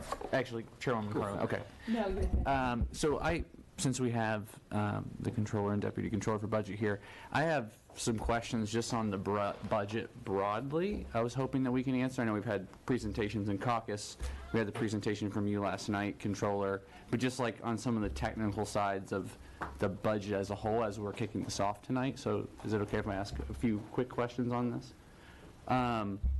So I was looking through our budget book in page 18 and 19 as a reference. And so I just was trying about these fund balances. And so I was trying to understand quickly, are the unassigned fund balances and the unrestricted fund balances, are those inclusive of one another? So is the unassigned balance part of the unrestricted? Yes. That's so funny. Hold on. I moved my TV, my secondary TV, and it's kind of a pain in the ass. Look at Bootsy over here. He has a pink cell phone cover. That is so damn funny. You cuck. Balances, are those inclusive of one another? So is the unassigned balance part of the unrestricted? Yes. Okay, great. And so I've noticed that these have grown a little bit. Can you speak to like how they grow? Like how they go from 147 to 151, 195 to 202 respectively? I can start by sort of repeating what I talked about sort of at length in the third or fourth slide of my presentation last night. So one of the things that we do intentionally, and one of our 5 budget strategies over the last 7 years, has been to consider how we can maintain and build our fund balance, because having a good, strong fund balance brings us a lot of good things. When we, and Abby can talk a little bit more about some of the big fluctuations you see in the unrestricted fund balance, but you can see for 2025, we're just going to have a little bit more in our fund balance than we had last year in terms of the amount over the threshold that's required. So we are required by ordinance passed by the council in 2016 to maintain a threshold of 10% of all of our expenditures, and we have exceeded that deliberately. This year we will have about 0.4% more over the threshold, and the reason why we're doing that is not only to protect against the vicissitudes of the economy, but also to have sufficient funding there to negotiate and fully and appropriately fund our labor contracts. Okay, yeah, I remember. So that's how the decision-making process works. Right, and If you wanted to discuss sort of why it went from 142 in 2021 down to 119 in 2022, I think Abby could probably speak to that. I think it has something to do with the pandemic. And then additionally, the big decrease from having a policy or having a fund balance that's 41% of our expenditures rather than 17% of our expenditures. I think she can explain that too. And I think that's probably a There we go. pandemic era function as well. So if that's part of your question, I would turn it over to Yeah. Abby if the chair would so indulge. Go ahead, if you'd like. It's not too You want to intense. indulge? I know, I appreciate it, Mr. Chairman. I actually, I'll just jump in. I know you've gone into this before, Controller, so I'm not trying, I'm definitely not beating a bit of horse. I was functionally just knowing it goes from 147 to 151 because we are appropriating money into the fund. Actually, that's. That was yes. like I said, the real thing, okay. Yes. Because it gets to my next question. So this is a lot of money. So does this fund balance sit in an account that is invested or otherwise accrues interest? Yes. Okay. Because I know, for example, in the spring fiscal, we appropriated a lot of money because we had all this ARPA dollars that were sitting in there, and we were able to spend that in other programs. So that was really what I was getting at, was specifically how it was growing. And Controller, I know you've said before that the idea is that we want to provide the best fiscal position to our credit agencies because it helps with borrowing. And I know that the council, provided these thresholds, but I guess at what point are at what point is the balance, which is above what we set by ordinance, enough that it doesn't need to grow anymore? I don't know the answer to that question. I think we could call up the ratings agencies and ask them. I don't think they would tell us. Sure, yeah. I also think that it would require us to sort of have a crystal ball, if you will. Yeah. To take What a kind look of fucking at, question will we is have another that, dummy? pandemic? Nobody saw that one coming. Should we anticipate? What did we need to get through that? Is that the kind of thing that we factor into our savings plan? We can Always good to bring have these more sort than of enough money. Notions back to perhaps a household budget. You got to have an emergency fund, but you don't know how much you need to have. Ta-da! Because things will happen. That This is what happens when you're a trust fund baby like Andy Nielsen. Just don't understand that stuff because he's taken care of for life. If you can have a big emergency fund, that's better than having a teeny tiny emergency fund. Now, some guys Absolute like that Dave Ramsey ASCOM. guy, what does he say, 3 to 5 months of monthly household expenditures for an emergency fund? That might be a good standard for an average family, but we're a huge city with 7,000 employees. And we have programs that are, affecting the lives of people across this large county. And Like so wasting money I on would say that DEI that's initiatives. not a simple question, but it's something that smart people need to be thinking about it, and I'm sure that you are absolutely one of them. Well, yeah, and because my question is, it's saving the right amount, but it's also the opportunity cost of investing that dollar right now, and the dynamic effect that investing that dollar in, say, a housing development program or an infrastructure program, so we aren't having to have the same debt obligation. That's where I was just wondering, at what level do we bend the curve and we say 25% reserve, that's the right amount? And I know this was set by ordinance years ago. That's just where I was going with the question, because we could save forever, and that would be great, but we also have obligations today that we also need to balance. But you can see that since, over the last 4 or 5 years, we've been, pretty much in the 140 million range. We've been in the 15% and over, except for 2022. And can you remind us why we had a spend down in 2022?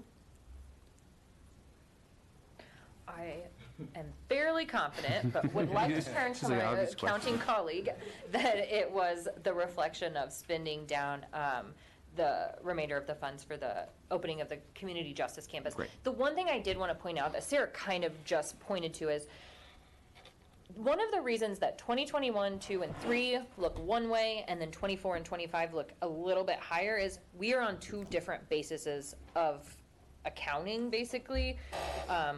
The 21, 2, and 3 are on a accrual basis, and 24 and 25 are on a budgetary basis. And really the difference there is when are we recognizing that expenditures occur? From a budgetary basis, I assume they are all happening right now. They're going to happen. We're going to spend all the money. The accrual is the cash isn't out the door, I think. It's definitely about when we time things. Okay. And then my last question, so to spend any of these funds, would it require council appropriation? Yes. Okay. Thank you, Mr. Chairman. This guy is going to try and bankrupt the city. All your hard-earned taxpayer money is going to, this dipshit is totally going to waste it. He's like, you know what? We have enough money. This is what happens when you've been taking care of your whole life. Councilor Carlino.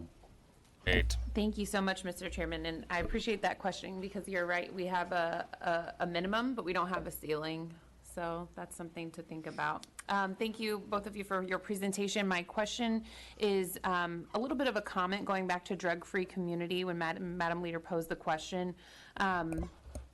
Thinking about some of those future appropriations with the opioid dollars, would those be eligible, Abby? Actually, yes, I told Sarah this exact thing in the elevator. I wish I had thought about that when we were doing the budget, but it didn't occur to me. So, yes. Well, I the think good that thing is there are possible. more tranches coming in the future, and maybe this can look like something where I don't know how long we have to spin them out, or we can stair step some funds, and maybe even work with the new director of the Office of Education and Innovation and think about how we might even push into schools and target things like vaping, nicotine, and other things that maybe our kids are seeing that are precursors to some of these other things that we see in our community. You're not exactly the queen of morality, Carlino. So thank you. I'm glad you said it in the elevator. Great minds, my sister. The other piece, So I don't know dumb. if this is a relevant question, Mr. Chair. There were, in the mayor's post-budget speech last night, some allusions to some possible HR functions and other things. Because this presentation includes HR and because that speech was just last night, is it safe to assume that those possible future costs are not in this current budget because you've been working on this for months and months? Right, but again, as is the case, because we have these fund balances, if there are things that are not budgeted that we need to spend money on, whether it's, if suddenly we are able to hire more than 743 police officers, we would come to the council and say, we need you to appropriate money for us to hire more folks. If we need to have a program, if we need to have a consulting or a legal services contract, or we need to, offer additional services to employees, or whatever it is. I mean, what we tell everybody is, if it's not in your budget, but it's something that we need to pay for, we will figure out how to pay for it. Thank you. And we'll come to you and ask you for the money, and hope that you say yes. Thank you. Hey, I'm trying to think of a time where they said no. Because I haven't seen it. Any other questions, Councilor? Anyone from public? Thank you, ladies. Thank you. Up next is, we may have an IT guy supposedly in the room. We're going to give him 3 minutes. I'm going to fix it in the world. Thank I'm going to have to. No.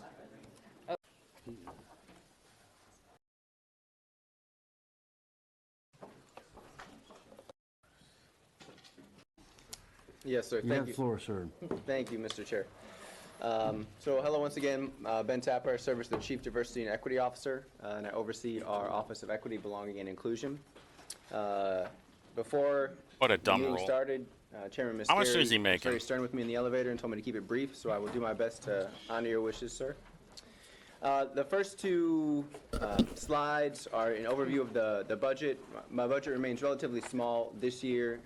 You'll note the main increases are due to the ISA chargeback that was mentioned. I believe it's about $75,000 for my agency. And then there's a staffing position Making that was moved from ARPA $85,000. funds, into the general fund under my office for our language access program manager. So those are the 2 primary increases in our budget. And then there's about, I want to say 10,000 in grant funds that are just placeholders. We don't have any grants for 2025 locked up yet. I'm not even sure what we'll apply for, but OFM thought it was important to have that in there since we did get the City Start grant this year. So that's the main overview on the budget changes. When we get into successes for this year, as I mentioned before, we're able to launch the city's first employee resource groups. There are currently 3 that are active: an African American group, Latinx, Hispanic Latinx. group, and one for our LGBTQIA+ community. Oh, I'd say man. in total, those groups are still relatively small. Combined, we're probably looking at 80 to 100 members, with growing weekly, though. And there have been inquiries to add additional employee resource groups. And so I've had folks inquire about starting one for members of the AAPI community. The hell is group that? For women, a group for folks with disabilities, and a group for folks that identify as Christians. Wait a minute. What did I just hear? What did I just hear? Hold on, we got to go back to that. For members of the AAPI community, a group for women, a group for folks with disabilities, and a group for folks that identify as Christians. They identify as Christians. What is going on here right now? Inquiries do not mean those groups are going to be launching. It means that I've had folks express interest in forming a leadership committee that they could launch one. As I mentioned last year, Live in we wild have not only times, established man. but also continue to update our public-facing equity dashboard, which tells you the overall demographics of the city-county workforce. We continue to work on that to make sure that we are measuring what we want to measure and reporting what we want to report. And there are additional efforts to be able to drill down even further into the data. One thing we're seeking to change is when you log into PeopleSoft and you can identify your own race or ethnicity, we want to include some breakdown menus so that, for instance, if you identify as Black or African, you'll be able to then kind of drill in even more detail and note if you are Haitian, if you are West African, if you're a Black American.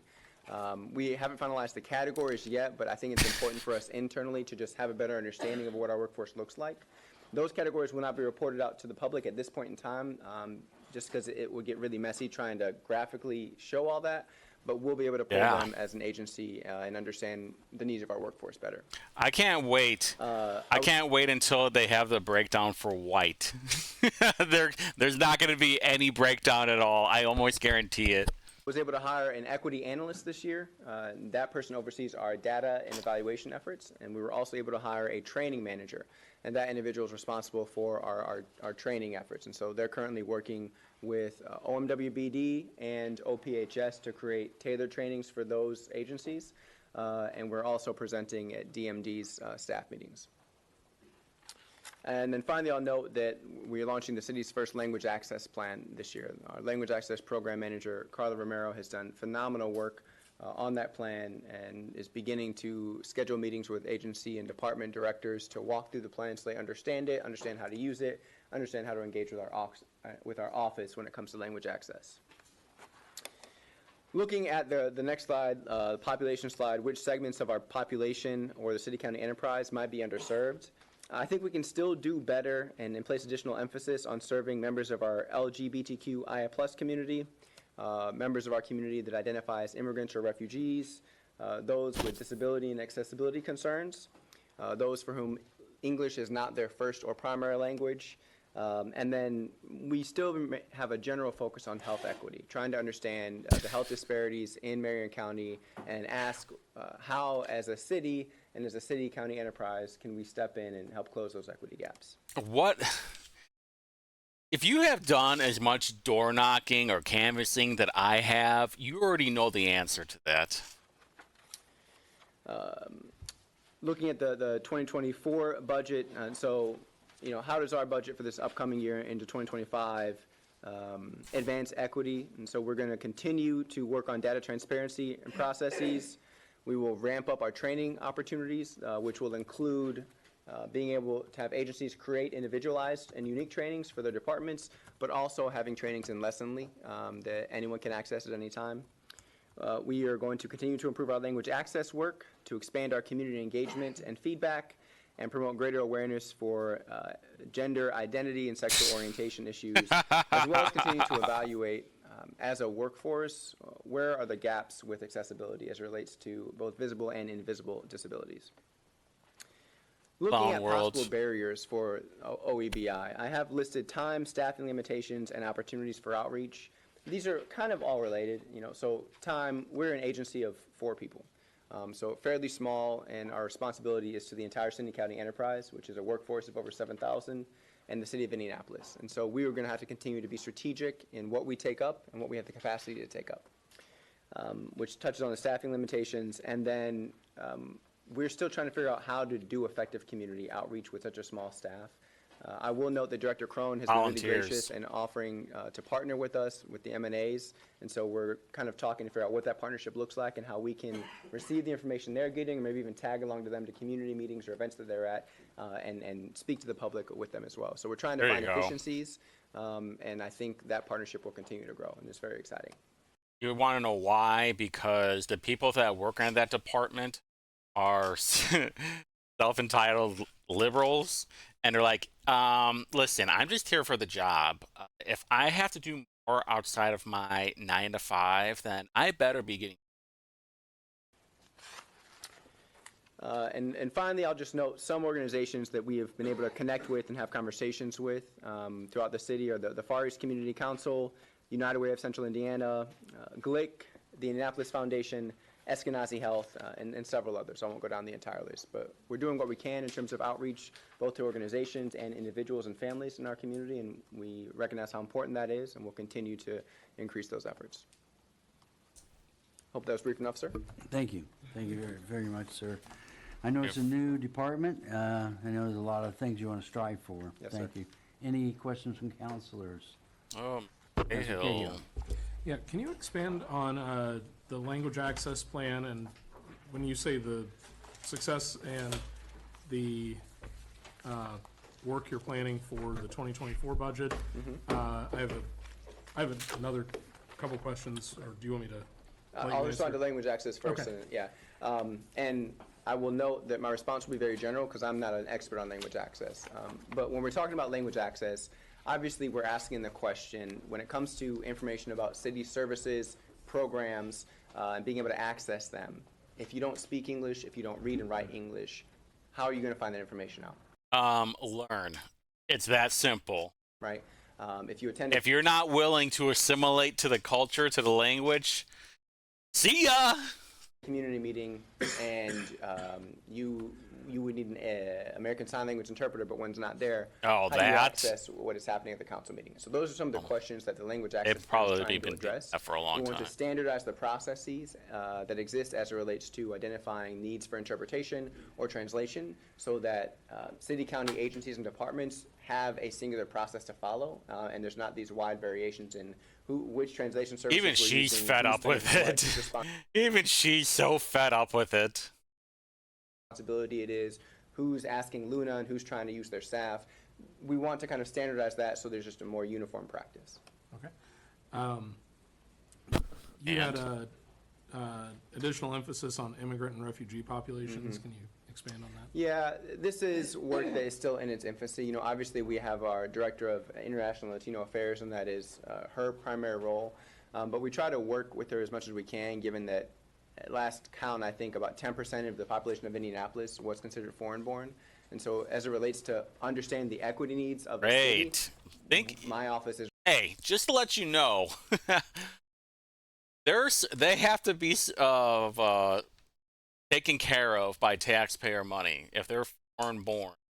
There's a good chance that they go to the hospital, they don't have health insurance. Guess who's having to pay for it? The taxpayers. Whether it's schooling, whether it's health insurance, whether it's a wide variety of all these programs, it's funded by you. Is recognizing that there are emerging needs in some of our immigrant and refugee populations, be those Burmese and Chin population, Haitian Creole population, Spanish-speaking populations. Oh, you want to hear a story about Haitian Creole? An officer was telling me this story. They were responding to a domestic disturbance call, and they got there and they saw the husband or the boyfriend pulling the girlfriend/wife out of the apartment building by her hair. You know, things got settled down, and the police were able to take care of things. And then the wife or girlfriend was like, no, I messed up. I didn't have dinner ready. So that's the culture, man. I don't know what to tell you. Yeah, I asked them what they were, and they were Haitian Creole, which is, high incidence of domestic abuse. African populations. that are important for us to be aware of. And so we don't have specific programs outside of language access yet that we've developed. But again, we're holding the question, seeing where we can work with other departments and agencies to keep those needs in mind. Okay. And final question is, can you expand on the, sorry, I lost it in here, the improved accessibility for people with physical and mental disabilities? What are your, I guess, goals for that? Yeah, great question. So another area in which the goals are yet to be defined, though I will say, if I'm getting real concrete, you know, if I travel through every floor of the building, I have so far counted 2 automatic doors. With 26 floors, I'm sure there are a few more than that, but our building was built in the 60s, if I remember correctly, and so accessibility was handled differently. And I think it's important that as we're doing those renovations, as we're thinking about kind of meeting the needs of today and for our workforce, that we're evaluating those questions. You know, so if we have employees that are in a wheelchair or have mobility issues, how are they getting into their office, right? If there's how many wheelchair employees have? So that's a tangible example of something that a question we're asking and trying to figure out. Okay, we know this is a need. We have ideas of what the solution could be. How do we work with OFM and with others to figure out where the money comes from and on what timeline we can make some of these changes. Okay, thank you. Thank you. Any other questions, comments? We're there now. Thank you for your presentation. Thank you. It was pretty quick. Any other business for this at all? Motion to adjourn, Mr. Chair. We're out of here. That's all good. It's all good. Is it good? Is it all good? They still didn't have their IT fixed up for $6 billion budget. Are you kidding me? Anyway, if you have stayed here for the entire video, congratulations. It only gets worse. They have a 2-hour meeting and followed by a 3-hour meeting. I will probably break up the 3-hour meeting into 2 parts. I believe that was public safety. But we're just going to get right into it. I should be putting all the videos out this weekend.